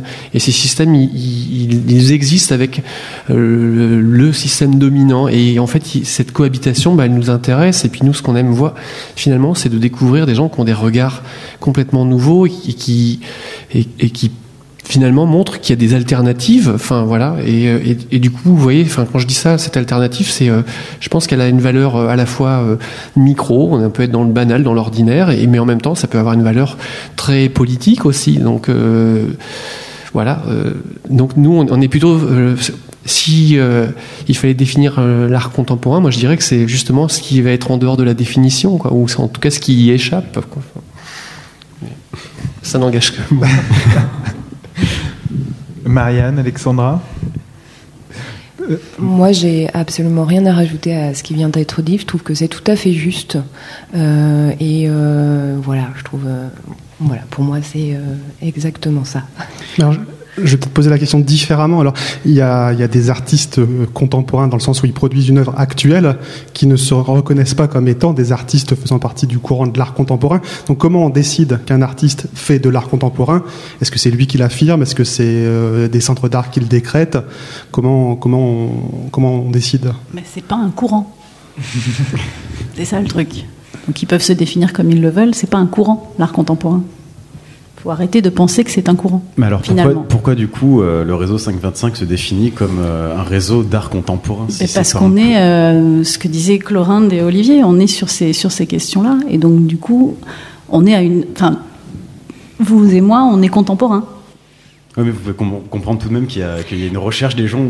Non, mais justement, il y a eu plusieurs à un moment, courants, il faut.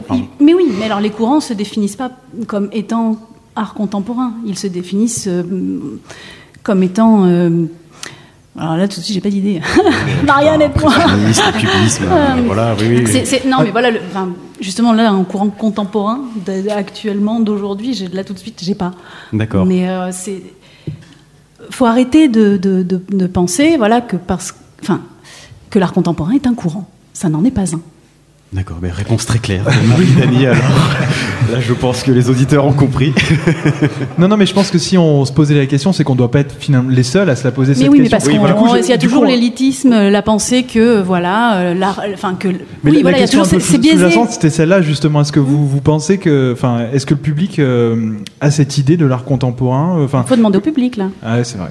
Oui, non, mais vous le rencontrez le public en même temps, c'est pour. Oui, mais non, finalement, le public, ça dépend. Il y a certainement c'est la diversité, ce que disait Clorinde. Il y a des gens qui vont, y mettre un courant dans l'art contemporain parce que il y a quelque chose de l'ordre du au-dessus, de l'élite, des espèces, du symbole, du fantasme. Et puis il y a d'autres gens qui verront comme juste étant quelque chose émotionnel, sensitif. Je crois intellectuel.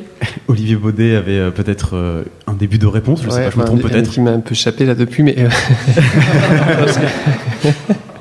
Non, ce que je voulais dire, c'était finalement...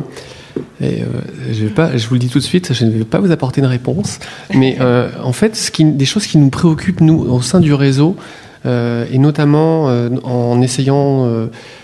de ne pas enfermer les choses spécifiquement dans le domaine de l'art contemporain. Je pense notamment aux échappés, qui, c'est pas un hasard, aussi cette volonté d'associer art plastique et musique, par exemple. Eh bien, c'était l'idée que, on s'est dit à un moment, mais il faut arrêter de cloisonner les choses, parce que vous parliez des publics, mais nous sommes aussi des publics à la fois, ou des auditeurs, et on est. Alors on peut dire on est tantôt l'un à un moment l'autre, mais on est tout ça à la fois.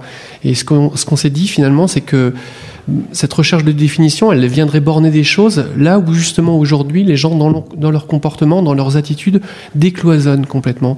Et à la fois la création elle est atomisée, mais nous notre rapport culturel il est complètement atomisé aussi, je pense. Et aujourd'hui, alors peut-être quand on était jeune, on pouvait, les gens de ma génération, je suis obligé de le dire, dans les années 70, on pouvait écouter du métal ou du reggae, mais finalement on mélangeait pas tout ça. Aujourd'hui les gens, ils sont dans tous les domaines, et nous, ce qu'on s'est dit, que c'était la même chose pour l'art contemporain, et qu'il fallait lui redonner cette possibilité, finalement, d'être rencontré de façon, j'allais dire, peut-être accidentelle, peut-être hasardeuse, peut-être, sur d'autres chemins. Et rencontrer l'art contemporain, c'est plutôt rencontrer le travail de quelqu'un qui est un artiste. D'accord. Donc la rencontre, le mélange, c'est ça ce qui peut définir l'art contemporain. En tout cas, on peut peut-être proposer une petite pause musicale pour tous décanter un petit peu sur toutes ces définitions de l'art contemporain. Si tu le souhaites. Voilà. En tout cas, oui, je pensais pas qu'effectivement... que ça déchaînerait autant les passions. Ouais, non mais c'est intéressant de voir qu'effectivement, nous qui sommes un peu extérieurs, moi j'aurais tendance effectivement, de façon assez bête et méchante, d'associer l'art contemporain comme une sorte de courant. C'est effectivement intéressant de voir que ce réseau 525, lui, s'attache à oui, pardon. On fait des grands signes de tous les côtés. S'attache justement, à mêler les différents arts et les différentes pratiques artistiques de façon comme ça. Oui. Mais venez nous voir. Sinon, on viendra à vous. Nous, on se déplace et on viendra à vous. C'est vrai. Alors, c'est d'ailleurs, on se posait cette question aussi, puisque finalement, d'un point de vue national, on a quand même rarement entendu autant parler d'art contemporain, et le traitement médiatique de l'art contemporain ces derniers temps est quand même assez spécial. Tu la vois arriver comme ça, on pense, ouais. Pas du tout, je parlais de la FIAC qui vient de se terminer dernièrement, non, et d'autres événements, effectivement. Et moi, je suis assez surpris de voir du traitement médiatique de l'art contemporain dans des grands médias nationaux qui s'amusaient à déambuler dans la FIAC avec un air très suspicieux, à vouloir comment dire, essayer de déceler certains artistes qui voudraient, je sais pas, profiter du système de l'art contemporain et essayer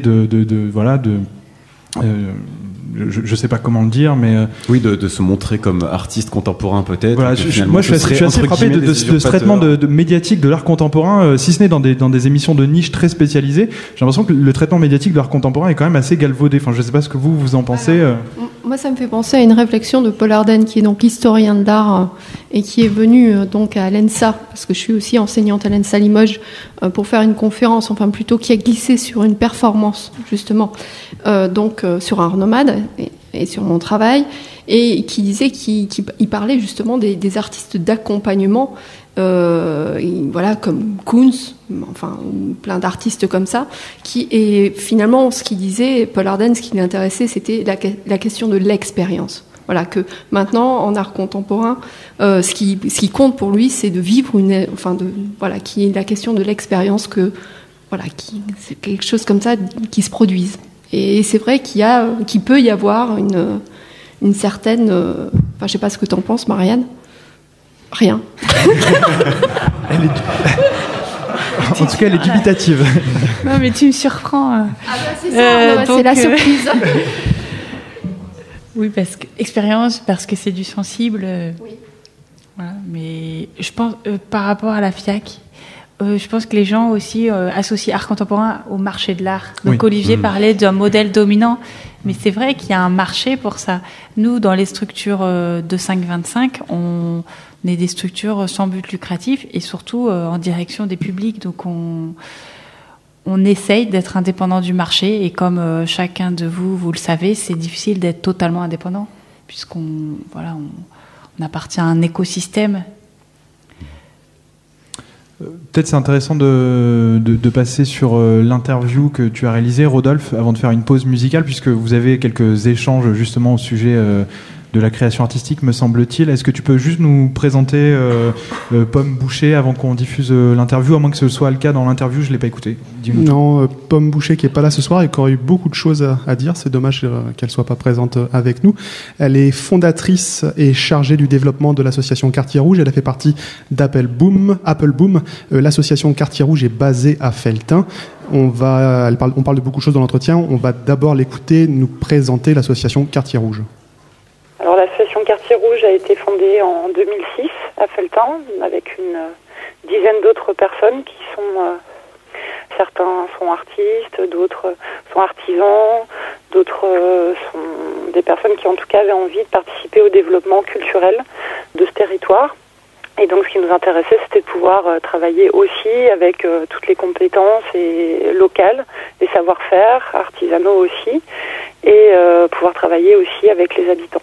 Donc on accompagne des projets comme les marches sonores de Pierre Redon par exemple, qui sont en fait des projets qui sont situés un à Felletin, un à Faux-la-Montagne, et là il y en a un autre en production, donc qui est en fait une itinérance entre les sources de la Vienne qui rejoint la Loire et qui va jusqu'à Saint-Nazaire. Donc là c'est un travail en fait de création sonore, mais qui aussi sont accompagnés d'une création visuelle, plastique, et d'une création à la fois documentaire et création sonore. Donc voilà, le travail, c'est vraiment d'interroger aussi ce territoire et de travailler avec des artistes à travers des visions différentes. Là, par exemple, on a travaillé cet été, on a fait l'inauguration d'une œuvre de Johanna Fournier, qui était un travail qu'on a fait en commun avec elle, de réflexion sur développer un outil de médiation, on va dire, mais qui soit une œuvre itinérante qui puisse aller permettre à différentes structures ou à différents événements de s'inscrire sur le territoire. Donc ça se réalise à travers une sorte de caravane, on va dire, itinérante. Le projet s'appelle l'hypothèse du 4x4. Les murs et les parois en fait de cette structure, de cette boîte se défont. Ça peut faire une petite scène pour accueillir des concerts, on peut organiser des ateliers, il y a des tables et des bancs qui forment en fait les parois de cette boîte et qui vont se défaire, et du coup on peut déplier cette œuvre et aller organiser à tel endroit peut-être un repas, à tel autre un petit concert, on peut organiser une projection de film, et l'idée c'est comme ça d'aller proposer différentes formes et de mettre aussi cette œuvre à disposition pour que d'autres structures, des collectivités, même des individus puissent l'utiliser s'ils souhaitent organiser un petit événement à n'importe quel endroit du territoire du parc naturel régional de Millevaches, par exemple. On sent chez vous une envie d'intervenir dans l'espace public. Pour quelle raison vous avez envie de faire intervenir l'art dans l'espace public ? Mais parce que on pense que l'art n'a pas forcément vocation à se résumer à des galeries ou à des lieux qui lui sont destinés. L'idée, c'est aussi d'ouvrir le champ, d'aller à la rencontre des gens et peut-être aussi d'instaurer ce dialogue-là et justement de décloisonner les lieux en se disant que finalement l'art aujourd'hui, c'est aussi des questionnements, le positionnement de personnes tels que des artistes qui peuvent apporter un regard différent sur un territoire et donc dans l'espace public. Nous, ce qui nous intéresse, c'est de pouvoir confronter ces propositions-là et d'instaurer un dialogue avec les habitants. Et c'est aussi peut-être une volonté d'un engagement par rapport à aujourd'hui, ce que c'est que voilà la société dans laquelle on vit et donc un engagement en termes de démocratie, de débat public justement et d'instaurer ce dialogue-là et de dire voilà des choses sont possibles, un dialogue est possible et finalement l'espace public ne doit pas forcément être organisé que par des politiques mais aussi les habitants, les citoyens ont leur mot à dire et l'idée c'est d'instaurer là ce débat et cette discussion et de se dire voilà qu'on peut aussi intervenir en dehors des espaces dédiés à l'art comme des galeries ou des centres d'art. L'idée, c'est de lever l'incompréhension qui existe entre le grand public et l'art contemporain ? Je dirais que c'est pas forcément l'objectif en soi. L'objectif, c'est plutôt de se dire que l'art est un endroit de débat, un endroit voilà qui a quelque chose à dire aujourd'hui sur la société, peut-être encore plus aujourd'hui qu'avant. Donc c'est pas forcément l'objectif. C'est plutôt de déplacer, de réinterroger tout le contexte dans lequel les œuvres sont habituellement produites. On n'impose pas forcément une sculpture dans l'espace public, mais ça peut aussi être un endroit où on va dialoguer avec les usagers de cet espace public et voilà, construire ensemble quelque chose. Et tu parlais de nos sociétés modernes. Est-ce que l'art en général et l'art contemporain en particulier trouve facilement sa place dans nos sociétés modernes de consommation ? De consommation, alors là, pour moi, il y a deux choses dans ce que tu dis. Il y a à la fois effectivement l'idée de la consommation, et puis je pense qu'il n'y a pas que ça. Je pense que heureusement la société ne se réduit pas à un système de consommation, même si c'est le cas. Alors je dirais qu'effectivement, oui. Ça fonctionne toujours très bien, mais le marché de l'art, je pense, n'a peut-être pas jamais aussi bien fonctionné, mais en tout cas, voilà, on peut dire qu'il y a un circuit tout à fait organisé. Donc ça, c'est une chose. Et puis il y a aussi, c'est pas forcément contradictoire d'ailleurs, hein, il y a aussi toute une part de l'art contemporain qui s'intéresse à notre société et qui est dans des interstices et dans des expérimentations qui sont différentes et qui ne sont pas forcément des œuvres qui vont trouver leur place dans le marché de l'art. Donc à la fois, oui, parce que je pense qu'on est dans une consommation d'objets et l'art en fait partie, effectivement.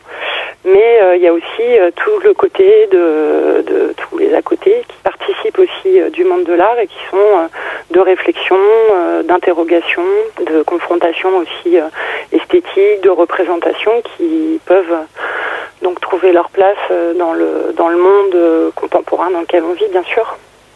Et est-ce que l'art contemporain va bien en Limousin ? Je dirais que oui, quand même, on a la chance d'avoir un certain nombre de structures justement assez différentes les unes des autres, qui vont donc d'institutions assez importantes comme le Centre d'art de Bassivière. Il y a aussi des collections publiques qui sont assurées donc par le FRAC Limousin. Il y a l'Artothèque du Limousin aussi qui a ce rôle-là de constituer une collection sur le territoire. Et puis plein d'autres structures qui sont des lieux de résidence, qui sont des lieux d'édition de l'art, qui sont des galeries. Voilà, donc c'est vrai qu'on a toute une chaîne comme ça qui permet d'avoir quand même un regard assez large sur tout justement ce que peut être l'art contemporain aujourd'hui, qui ne s'arrête pas à une ou une autre structure, mais qui englobe bien l'ensemble de toutes ces structures qui sont une sorte de chaîne comme ça, assez complémentaires les unes des autres. Donc je pense que oui, on a quand même la chance en Limousin d'avoir beaucoup de structures, beaucoup de propositions et qui sont aujourd'hui effectivement représentées dans dans le réseau 525, qui est le réseau art contemporain en Limousin. Et tout à l'heure, on évoquait l'incompréhension qui existe souvent, parfois, entre le grand public et l'art contemporain. C'est quoi l'origine de cette incompréhension, d'après toi ? Alors, là, c'est mon point de vue personnel. Je pense qu'effectivement, on a évoqué plusieurs choses. Je pense qu'il y a, d'une part, ça, je crois que c'est assez récurrent quand on est dans un lieu d'art contemporain et qu'on accueille du public, on entend très souvent j'ai pas compris ou je ne comprends pas ce qui est présenté. Donc je crois qu'il y a deux choses à travers cette petite phrase qui est souvent énoncée par les visiteurs. C'est à la fois effectivement peut-être une tendance de l'art à s'auto-référencer, c'est-à-dire à parler de soi-même, à parler à son milieu, à son propre milieu, et des fois ne pas être toujours suffisamment compréhensible pour des personnes qui ne seraient pas initiées à l'histoire de l'art, qui pourraient donc effectivement échapper un ensemble de choses qui semblent pertinentes pour les gens qui vont programmer tel artiste ou proposer telle exposition. Et puis de l'autre côté, je pense que aussi par rapport au public, il y a une forme d'intellectualisation très très importante qui fait qu'on oublie bien souvent la part sensible et qu'on oublie aussi bien souvent que l'artiste finalement fait partie de la société, qu'il est justement pas dans sa caverne et que s'il propose ça, c'est quelque part c'est en lien avec un certain nombre de choses, donc parfois avec l'histoire de l'art, mais aussi au-delà de ça, très souvent dans un rapport à la société avec des points de vue, des propositions, des questionnements qui sont énoncés au public, qui sont pas toujours des réponses, qui sont pas l'idée forcément d'assonner quelque chose de dogmatique, mais plutôt aussi dans une volonté de dialogue. Et l'art peut-il ou doit-il être accessible au grand public ? Alors là, on rejoint une question qui a été très très fortement, en tout cas avec en France un positionnement politique très clair du ministère de la Culture depuis bon nombre d'années, qui est effectivement l'objectif de tous ces lieux qui sont issus d'une politique de décentralisation. Depuis 30 ans, beaucoup de collections publiques, les FRAC, les centres d'art qui ont été donc installés en région avec des missions justement la mission principale était justement de rendre accessible la création à tous les publics. Donc là-dessus, je pense qu'effectivement, il n'y a pas une destination particulière en disant non, ça ne concerne pas tous les publics. Je crois que l'artiste, quand il travaille, il s'adresse à la société, il s'adresse à l'autre en général, et qu'a priori, c'est un dialogue qui est envoyé un message. Donc, je crois que ce message-là, il est pour tous, quoi. Donc, oui, l'art, à mon sens, s'adresse à tous, effectivement. Art contemporain. Plateau spécial art contemporain. Qu'est-ce qu'une œuvre d'art ? Château on Air, émission spéciale art contemporain. De retour sur le plateau Château on Air, un plateau spécial qui nous parle d'art contemporain. Juste avant, nous avons pu avoir des échanges passionnés quant à une définition probable ou non de l'art contemporain. Nous avons compris du coup que ce n'était pas un courant, mais plus, on va dire... alors, pas de façon négative, mais un maelstrom de plusieurs artistes. Ne tente pas de résumer les réponses si élaborées de nos invités. Je vais pas résumer. Je pense qu'on se perdrait nous-mêmes. Mais j'ai surtout vu pendant la diffusion de cette interview ici en plateau des débats encore un petit peu houleux, des échanges ici pendant. Non, pas houleux. Passionné. L'adjectif est peut-être un petit peu plus correct. Alors, je sais pas si Rodolphe, tu veux enchaîner et me dire où vous en étiez dans vos échanges, ou si tu veux peut-être nous faire un retour tout d'abord de cette interview de Pomme Boucher. Avec Pomme Boucher, on a entendu qu'on avait évoqué l'incompréhension qui existe parfois, souvent, entre art contemporain d'un côté et grand public de l'autre, que les torts étaient partagés. Elle concluait l'entretien en disant que l'art contemporain et l'art en général doit s'adresser au public, à tout public en général, mais moi je me repose la question de savoir déjà comment est-ce qu'on peut atténuer cette incompréhension entre le public et l'art contemporain, et est-ce que l'art en général n'est pas coincé dans une forme de paradoxe? Est-ce que l'art doit être grand public dans le sens où est-ce que l'art doit s'adresser à tout le monde au risque de s'adresser à personne?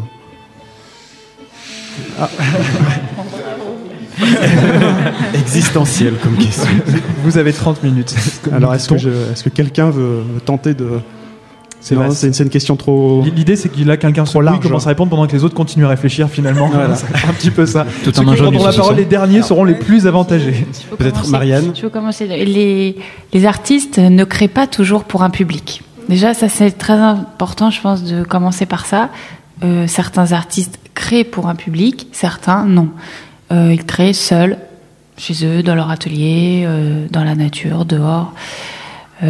Certains artistes aussi nous disent parfois que si très peu de monde voit leur travail, c'est pas grave. Certains artistes peuvent aussi nous dire qu'ils s'adressent à un spectateur. Leur œuvre est faite pour une personne. Et c'est vrai que l'expérience esthétique dont on a parlé tout à l'heure, elle s'adresse à nous de un à un aussi. Quand on a un choc émotionnel devant une œuvre, c'est quelque chose de très personnel. Donc c'est toujours important de rappeler ça, de rappeler aussi que nous, on essaye de permettre les conditions de cette rencontre, qui est une rencontre exceptionnelle.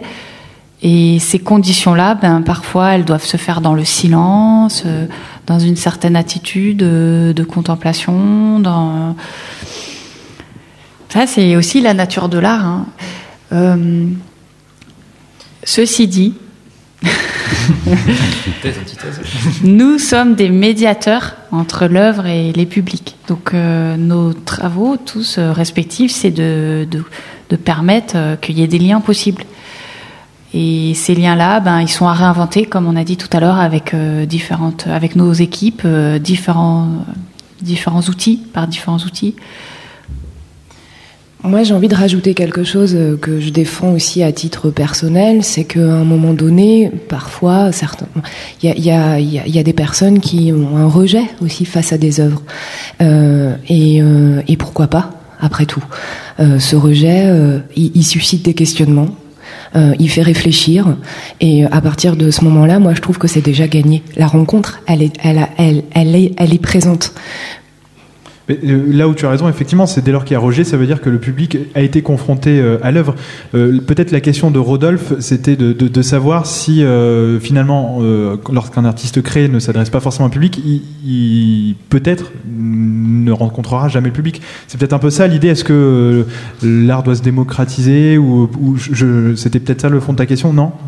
Oui, il y avait un peu de ça. Il y a aussi l'idée que je pense que disons grosso modo, jusqu'à la Seconde Guerre mondiale, l'art s'adressait à des gens l'art avait des codes qui pouvaient être compris par le public auquel l'art s'adressait. Il adhérait ou non aux œuvres, mais il avait un lexique qui lui permettait de comprendre les œuvres proposées. Et de nos jours, j'ai l'impression qu'il n'y a plus de code, et donc il n'y a plus de grille de lecture possible, et que ça crée de fait une incompréhension, une perturbation entre le public, entre les gens qui voient une œuvre et qui n'ont pas forcément les clés pour les interpréter. Ça demande un surinvestissement du public pour adhérer adhérer ou non d'ailleurs, à les comprendre en fait, à certaines œuvres.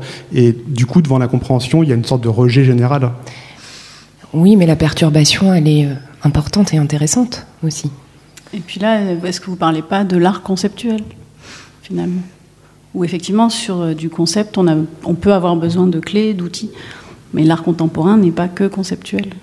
Donc en fait, moi de mon point de vue, et puis avec l'expérience que j'ai, je trouve qu'il n'y a pas forcément besoin de clés. Par contre, de liens, oui. Ce qui est pour moi différent.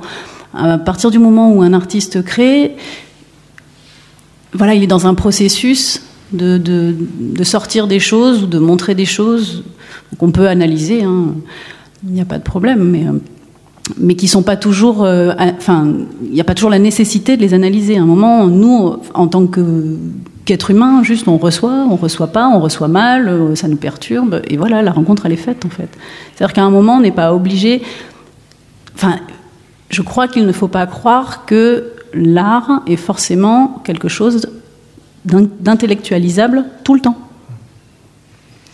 On parle à la place Oui, Olivier. Je voulais préciser autre chose, plus sur l'histoire de l'art. Je pense que c'est une illusion que de croire que autrefois on comprenait de façon spontanée l'œuvre d'art, que s'il y avait cette idée de l'immédiateté, moi je pense que c'est quelque chose qui vient avec le zap. On zappe, on veut que ça marche tout de suite. Le micro-ondes, on appuie, il faut que ça soit tout de suite. Et simplement pour vous dire, enfin, je pense à deux, trois petites choses. Regardez le nombre de vierges avec l'enfant Jésus sur les genoux partout, qu'on a pu voir dans toutes les églises. Enfin, voilà, il y a quand même une drôle de répétition. Et en fait, c'est quelque chose qui renvoie aussi à un texte, c'est le texte biblique. Toutes les peintures qui sont des peintures à programme, aujourd'hui, on pense parce qu'on a identifié les personnages dans l'œuvre, qu'on a compris l'œuvre, mais absolument pas, en fait. C'est des choses qui vont demander du temps, un travail, et c'est ce que font d'ailleurs les musées d'art et les musées des beaux-arts. Ils accompagnent vraiment les publics autour de ces œuvres-là. Et puis, pour parler d'œuvres très connues par le grand public, je pense à l'impressionnisme, par exemple. C'est des œuvres qui ont vraiment déchaîné des passions, parce qu'il y avait l'idée de voir une touche, donc de voir la matière picturale et qu'elle soit pas estompée. Mais c'était quelque chose qui était vécu comme extrêmement ingrat. C'est comme si on avait quasiment une matière fécale sur la toile. Donc c'est quelque chose qui a offensé pour certains le regard, au même titre que ce qu'on peut voir aujourd'hui autour de certaines œuvres. Et finalement, moi, je pense qu'il y a au contraire une persistance de ce débat-là pour une chose. Enfin, et les choses, évidemment, elles évoluent tout le temps, mais aujourd'hui, justement, parce qu'on est sur des marges, en fait. C'est ça qui nous intéresse. Donc. On a parlé de la place des artistes depuis tout à l'heure, mais on en a une artiste autour de la table. Peut-être on peut la laisser s'exprimer, Clorane. Et en plus, toi, tu te déplaces, tu emmènes l'art contemporain dans divers lieux, alors que c'est vrai que vous avez des structures où le public finalement vient à la rencontre, et donc il y a des... Et de l'Artothèque, sauf l'Artothèque aussi. D'accord. Oui, avec laquelle on a travaillé aussi. Et c'était quoi la question ? Écoute, tu vois ça avec Rodolphe. Hein. Rodolphe, dis-moi. Non, je me souviens plus.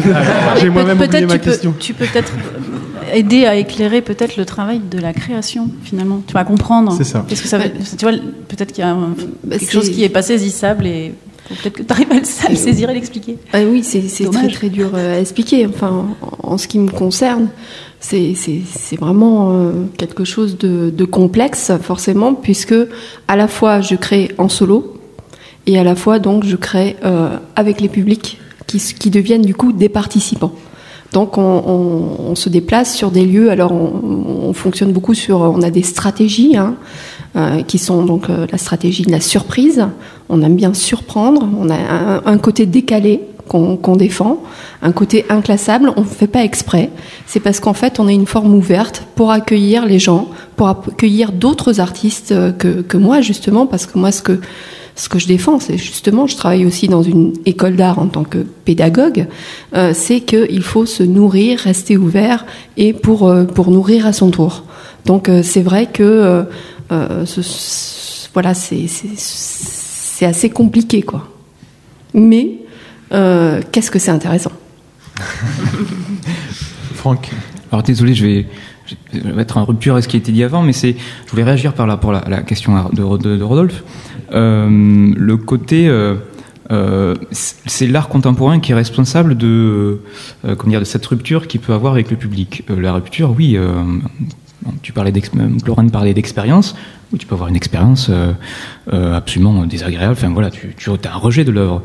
Par contre, là où je veux en venir, c'est l'art contemporain. Enfin, il faut arrêter de se dire. Enfin, l'art contemporain aussi peut surprendre. Et aussi peut faire ce que les médias ne font plus aussi. La dernière exposition, ce qu'on ne voit pas du collectif Rado, ce qu'on ne voit pas, c'est ça, au SIAP, il y a une vidéo où on voit le travail d'ouvriers dans un centre de traitement de déchets. Voilà, c'est-à-dire que moi, tu te rends compte de la réalité sociale, de la réalité du travail. Et quand tu reportes ça sur le plan médiatique, tu te dis, mais attends, mais pourquoi on m'a jamais expliqué la dureté de conditions de travail de ces ouvriers-là, quand tu sais que France Inter, il y a un reportage Fakir, super journal, qui dit que France Inter ne consacre plus que 1,7% de ses reportages à des sujets qui peuvent intéresser les couches populaires. Voilà. 1,7% sur le service public. Et un centre d'art te montre l'environnement de travail et justement les relations que tu as interpersonnelles. Mais ça, c'est... moi, j'ai envie de dire, mais les gens qui disent l'art contemporain, c'est un côté très lignifiant, très on te pose. Non, tu découvres des choses que normalement d'autres médias, les médias, voilà, c'est leur rôle, non, fait. C'est-à-dire que l'art contemporain fait ce que normalement les médias traditionnels devraient faire aussi. Tu vois, c'est bien sûr après il peut y avoir des comment dire, des espèces, enfin des débats d'esthètes sur tel ou tel, voilà, mais à un moment donné il faut arrêter de dire que moi je suis enfin on parle d'expérience. Moi, la première relation avec l'art contemporain, c'est j'ai appris que au FRAC Les Abattoirs à Toulouse, il y avait une expo où il y avait des lancements de pianos, des pianos qui, alors, le côté très, alors pourquoi, voilà, t'y vas, t'es quelque chose de très spectaculaire, mais là où je voulais en venir, c'est les codes, c'est aussi au public de les briser, quoi. C'est aussi au public de dire bon, on essaie de m'imposer une vision. J'y vais, quoi. Enfin, non, rien à foutre, j'y vais. Et c'est le côté, c'est ça qui me dérange le plus aussi, et c'est pour, voilà, l'expérience aussi, c'est au public d'y aller, quoi, de se confronter à l'œuvre, et au centre d'art de donner les meilleures conditions d'accueil de ces publics-là. Voilà. On a un nouvel intervenant autour de la table. Alors moi, je t'ai entendu parler de pédagogie, et donc du coup. Pédagogie, on pense éducation, et quelle est la place de l'éducation des publics dans l'art contemporain aujourd'hui? Parce que en fait, dans tout ce qui est, enfin, on parle d'art contemporain. Après, moi, je remets le contexte dans la musique. Dans la musique, on essaie d'éduquer les publics aujourd'hui. On essaie de les amener parce que du coup, l'éducation des parents souvent n'est pas là. Donc du coup, aujourd'hui, c'est les associations, c'est tous ces gens-là en fait qui prennent le rôle de l'éducation des enfants. Pour les amener justement à découvrir des choses. Parce que sinon, on les laisse se faire polluer la tête par tout ce qu'ils entendent à la radio, à la télé. Pas les nôtres, hein, pas nos radios, bien sûr. Enfin, non, je suis public, pardon. Et donc voilà, donc la place de l'éducation des publics, elle est où dans l'art contemporain? Elle est énorme, elle est de plus en plus développée, hein, et depuis quand même pas mal de temps. Moi, je parlerais plutôt en ce qui me concerne d'autopédagogie, parce que ce que je crois, c'est qu'il ne faut pas prendre les publics par la main pour leur mâcher le travail. Nous, on les met en situation, on les oblige d'ailleurs. Enfin, non, on les oblige pas, puisque la plupart du temps, on est au centre de la cité, on est sur l'espace public, donc il y a personne qui est obligé de nous supporter, quoi. C'est un public, on peut travailler dans les écoles, etc. C'est facile, hein. Les enfants, c'est très très facile de les captiver, de les capturer, mais voilà, nous on utilise plutôt comme stratégie de capturer l'enfant pour avoir l'adulte, vous voyez. Mais oui, et puis au centre d'une école d'art, par exemple, moi je développe des cours enfants, ados, adultes, et c'est vrai que si on ne forme pas eh bien des gens qui ne sont pas forcément si vous voulez qui connaissent pas forcément ce système-là, si on forme pas des gens voilà pour lire, pour comprendre, pour ressentir les différents travaux d'artistes, eh ben évidemment on va vite se renfermer sur un monde assez élitiste. C'est pour ça qu'il y a toujours cette volonté d'ouvrir l'art contemporain, c'est un travail sur soi, c'est une lecture sur le monde, c'est tellement riche, quoi. Donc forcément, dans tous les centres d'art, je pense que c'est vraiment une question clé qui est de plus en plus développée, en tout cas à mon sens. Hein, au niveau de voilà. Oui, effectivement, toutes les structures de diffusion ont un service des publics. Donc voilà, il y a cette question qui est primordiale. Donc les services des publics travaillent dans les écoles, accueillent aussi des groupes scolaires. Moi, je ne sais pas si je parlerais d'éducation, mais en tout cas d'ouverture et d'ouverture à la curiosité, de développer la curiosité de l'enfant pour que créer le désir, créer le désir et que la création en fait soit une façon d'épanouissement de soi. Voilà. En même temps, je trouve développer son esprit critique aussi. Voilà. En même temps, je trouve ça intéressant cette question de l'éducation, et tout à l'heure on parlait de code. Vu qu'on en est un petit peu tous à relater nos expériences personnelles, je peux aussi vous relater les miennes et les discussions que l'on peut avoir au sein de la radio, notamment lorsque l'on parle d'art contemporain. Ne baisse pas les yeux, Célim. effectivement, je n'allais pas te nommer, mais ton corps parle pour toi. Ou certes, souvent, très souvent même d'ailleurs, ou lorsque l'on parle d'art d'une façon générale, où des questions assez surprenantes peuvent surgir de sa bouche, où il nous dit mais à quoi ça sert ? Oui, parce que voilà, je suis très pragmatique, il faut le préciser. Voilà, c'est quelqu'un de très pragmatique. Alors je ne sais pas si c'est un comportement que vous pouvez rencontrer dans vos publics. Est-ce que c'est des questions récurrentes ? On parlait de codes tout à l'heure, c'est peut-être que Selim n'a pas les codes, ou peut-être qu'il n'a pas été assez jeune confronté, ou peut-être que c'est une réaction tout à fait normale, j'en sais rien, hein, tout chacun le reçoit comme il l'entend finalement. Alors tu te demandes à quoi ça sert, en même temps tu vas au cinéma, t'écoutes de la musique, à quoi ça sert ? Bah, c'est que ça, voilà, après ça peut être une confrontation avec moi. Non, ce que je veux dire, c'est une question, qui surgit avec l'art contemporain, mais pourquoi on se la pose pas pour d'autres disciplines artistiques, puisque finalement, moi, j'entends assez peu souvent, parce que je travaille aussi pour la galerie La Vitrine à Limoges, donc je suis aussi confrontée au public. On me demande assez peu à quoi ça sert, mais on me demande mais c'est quoi le but ? Il n'y a pas forcément de but quand on regarde un film, quand on écoute de la musique. Voilà, c'est aussi pour ressentir quelque chose, réfléchir, avoir un choc émotionnel. Je pense que l'art n'a pas forcément un but en soi. Mais excusez-moi, mais je voulais dire que justement, ça cassait un peu justement. Quand on va au cinéma, on est en tant que spectateur, hein. Et là, justement, on est plus dans la société de consommation, et donc on devient acteur, puisque ça implique quand même une action de la part de celui qui regarde. Donc voilà, t'es pas obligé d'aller au cinéma et voilà, juste et sinon dans la consommation. Voilà. Enfin, je veux dire, ça peut être aussi juste une attitude. Oui, mais finalement, c'est peut-être une attitude, ou un ressenti. Je veux dire, une attitude de vie. Oui. C'est-à-dire que tu peux aussi consommer de l'art contemporain ou pas contemporain. Mais alors juste pour prendre ta défense rapidement, hein, merci beaucoup, Duarte. Non, mais lorsqu'il pose cette question, c'est de façon absolument naïve. C'est-à-dire que lorsqu'on parle d'art et qu'il pose cette question, c'est pas pour chercher la petite bête finalement. Non. Souvent, ça surgit au milieu d'une phrase sans qu'on s'y attende et sans que lui se rende compte qu'il pose cette question. Et c'est ça qui est intéressant, je trouve. Et puis après, surtout pour revenir, pour comparer avec les autres arts, quelque part, qui sont le cinéma et la musique, c'est que c'est vrai que peut-être, pour rebondir sur l'aspect éducatif, c'est vrai qu'on est bercé plus facilement depuis notre enfance au 7e art ou bien à la musique que l'art contemporain selon je sais pas, par exemple nos origines sociales. Peut-être qu'on n'a pas forcément tous un accès égal à l'art comparé à la musique ou au cinéma, qui sont beaucoup plus démocratisés pour le coup, peut-être, mais non, c'est vrai que la question, ça justement, peut-être la réponse peut venir des gens qui le défendent au quotidien sur le territoire. Oui, voilà. Après, c'est pour ça que grâce à l'initiative de Réseau 525 notamment, il y a ce but-là de pouvoir diffuser l'art contemporain à plus de personnes possible. Mais c'est vrai que aujourd'hui, je pense que le fossé effectivement entre les gens et l'art contemporain, c'est tout simplement l'accès, je pense. Voilà, après c'est moi je voudrais comparer avec d'autres pays aussi, parce que c'est toujours intéressant de comparer.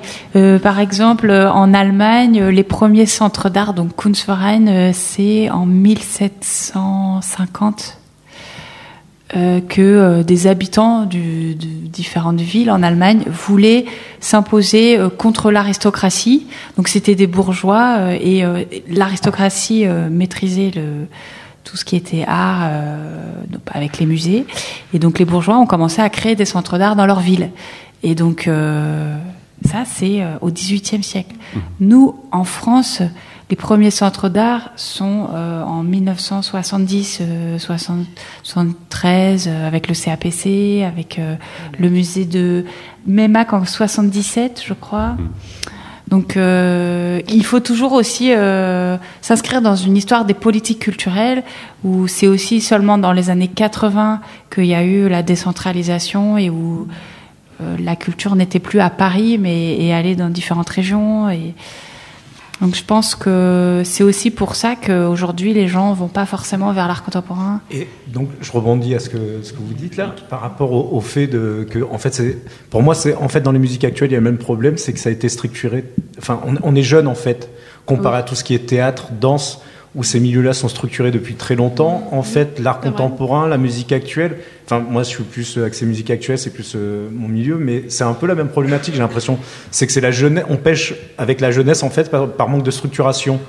Et je pense que ça va venir au fur et à mesure, mais c'est marrant parce que du coup c'est pareil quand je vous entends parler. Alors je suis pas vraiment calé là-dedans, mais j'ai l'impression qu'il y a aussi l'art contemporain. Alors peut-être que je me trompe, vous allez me reprendre. L'art contemporain de masse et l'art contemporain de niche. Comme nous en musique, il y a l'aspect niche où on va creuser justement. Nous, on fait partie de ces radios. Alors Vassivière aussi, Bob FM. On a un travail de niche à aller découvrir des artistes. Alors est-ce qu'il y a ce même principe dans l'art contemporain, c'est-à-dire qu'il y a des artistes de masse, l'art contemporain de masse et l'art contemporain de niche où on va chercher les artistes. On le fait. Je pense à Perrine là tout à l'heure. En fait, j'ai découvert cet artiste alors que je la connaissais sans savoir. Voilà, c'est. Donc je sais pas, est-ce que c'est ça ou pas? Est-ce qu'il y a ce travail de niche aussi dans l'art contemporain? Mais peut-être un peu, mais après il y a la question du temps. C'est-à-dire que le temps sur l'art plastique est encore plus distendu. C'est-à-dire que l'art de masse actuellement, entre guillemets, ça va être Picasso. Vous allez me dire art contemporain, les gens vont penser. C'est à ça que je pensais. Ouais, voilà. Et du coup, oui, peut-être que le fait de travailler dans ce milieu-là, on est peut-être finalement, nous, un peu éloignés de cette question, puisque... Enfin, on est complètement dans cette question, je pense, mais je ne sais pas si on l'impacte de cette façon-là. Je pense qu'on travaille. non, mais finalement, enfin, comme ce que disaient Clorinde, Marianne, Alexandra, Olivier, finalement, on besogne, quoi. C'est hyper besogneux, quoi. On est là, on tisse le lien par rapport à un territoire qui est plus ou moins vaste, parce qu'il y a le territoire de l'imaginaire, le territoire du sensitif, le territoire de l'intellect, les supports, voilà, la sensibilité, voilà, sur le son. Pour vous, quelqu'un ce sera plutôt la vidéo, peut-être quelqu'un encore la peinture. Enfin voilà, il y a en fait les supports sont tellement vastes, les artistes sont tellement, enfin, ils sont nombreux. On le sait pas, mais ils sont nombreux.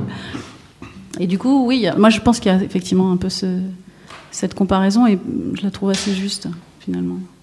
Je voulais rebondir sur ce que disait Laurent au niveau d'art de masse et d'art de niche. Est-ce que vous pensez que dans l'art contemporain, des artistes comme Jeff Koons ou Murakami, qui connaissent un succès assez important, populaire, dans des expositions à Versailles, est-ce que ces artistes-là, qui seraient des artistes contemporains de masse, ne nuisent pas d'une manière générale et ne sont pas des caricatures de ce que peut être l'art contemporain plus, caché derrière Murakami et Jeff Koons? Non, mais il ne faut pas opposer.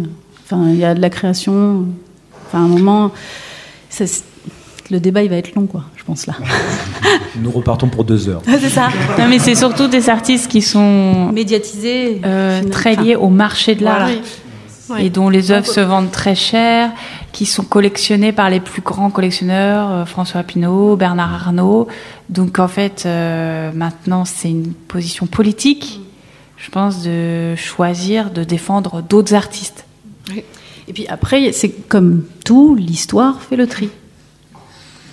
Et justement, pour conclure, car on arrive bientôt à la fin de notre émission, aujourd'hui, surtout aujourd'hui, maintenant, il y a l'aspect, donc, les œuvres, les artistes, mais aussi l'argent et le business. Les artistes en premier. Hein. Les artistes en premier. Ah non, mais c'était dans un désordre.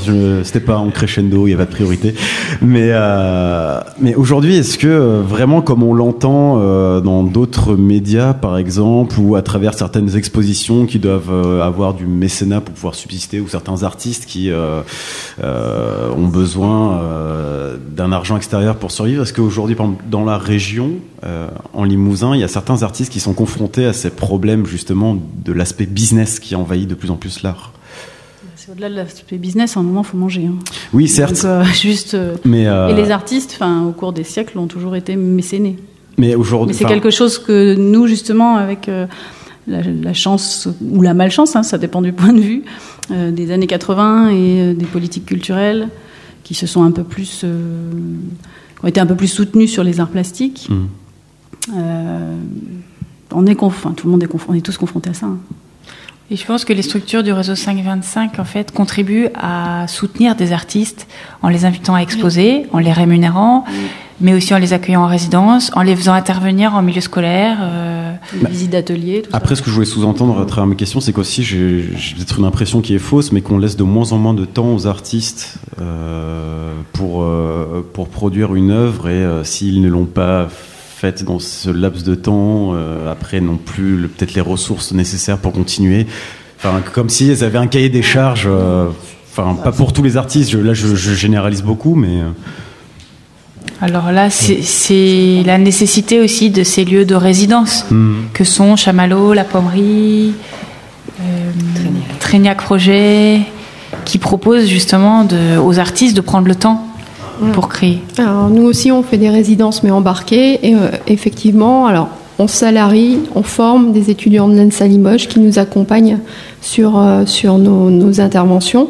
Et effectivement, il y a la question de production. Alors nous, par contre, c'est vrai qu'on développe une autre économie circulaire qui est, voilà, on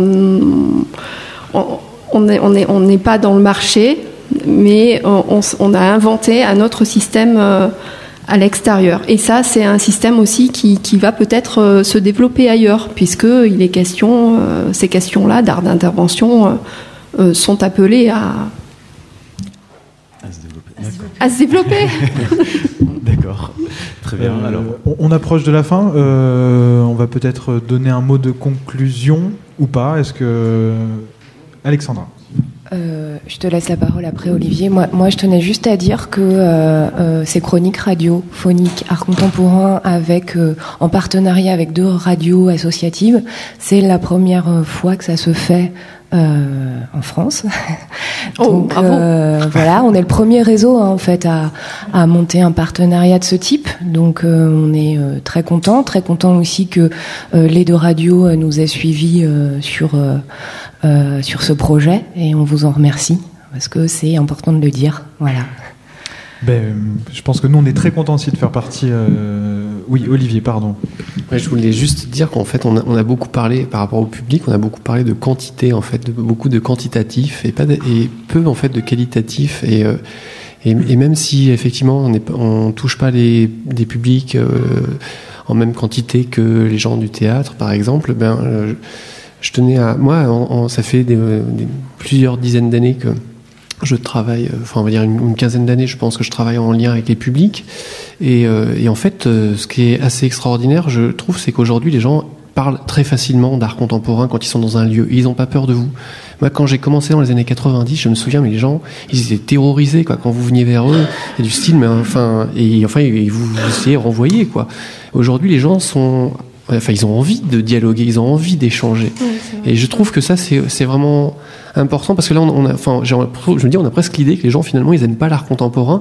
Or, c'est pas vrai. C'est-à-dire que nous, les gens qu'on croise, ils adorent l'art contemporain, mais ils se sentent beaucoup plus à l'aise qu'autrefois, et ils ont envie d'échanger, ils sont curieux d'expérience, et on essaie d'être là pour eux, pour ça aussi, quoi. C'est un sentiment général, l'évolution de la perception de l'art par le public, ouais. Un grand oui. C'est pas très radiophonique, mais c'est un grand oui, effectivement. Toutes ces chroniques sont à retrouver donc sur Bob FM, sur Radio Vassivière, également en diffusion sur Internet, sur nos divers sites Internet, mais aussi sur le portail culture en limousin.fr, me semble-t-il. On vous remercie tous d'avoir participé à ce plateau radio. Selim, j'ai oublié quelque chose. Puis un petit générique de fin. Ah, c'est ça, tout simplement. Histoire d'une petite chanson pour terminer. Merci, à bientôt. Art contemporain. Plateau spécial art contemporain. Qu'est-ce qu'une œuvre d'art? Château on Air, émission spéciale art contemporain.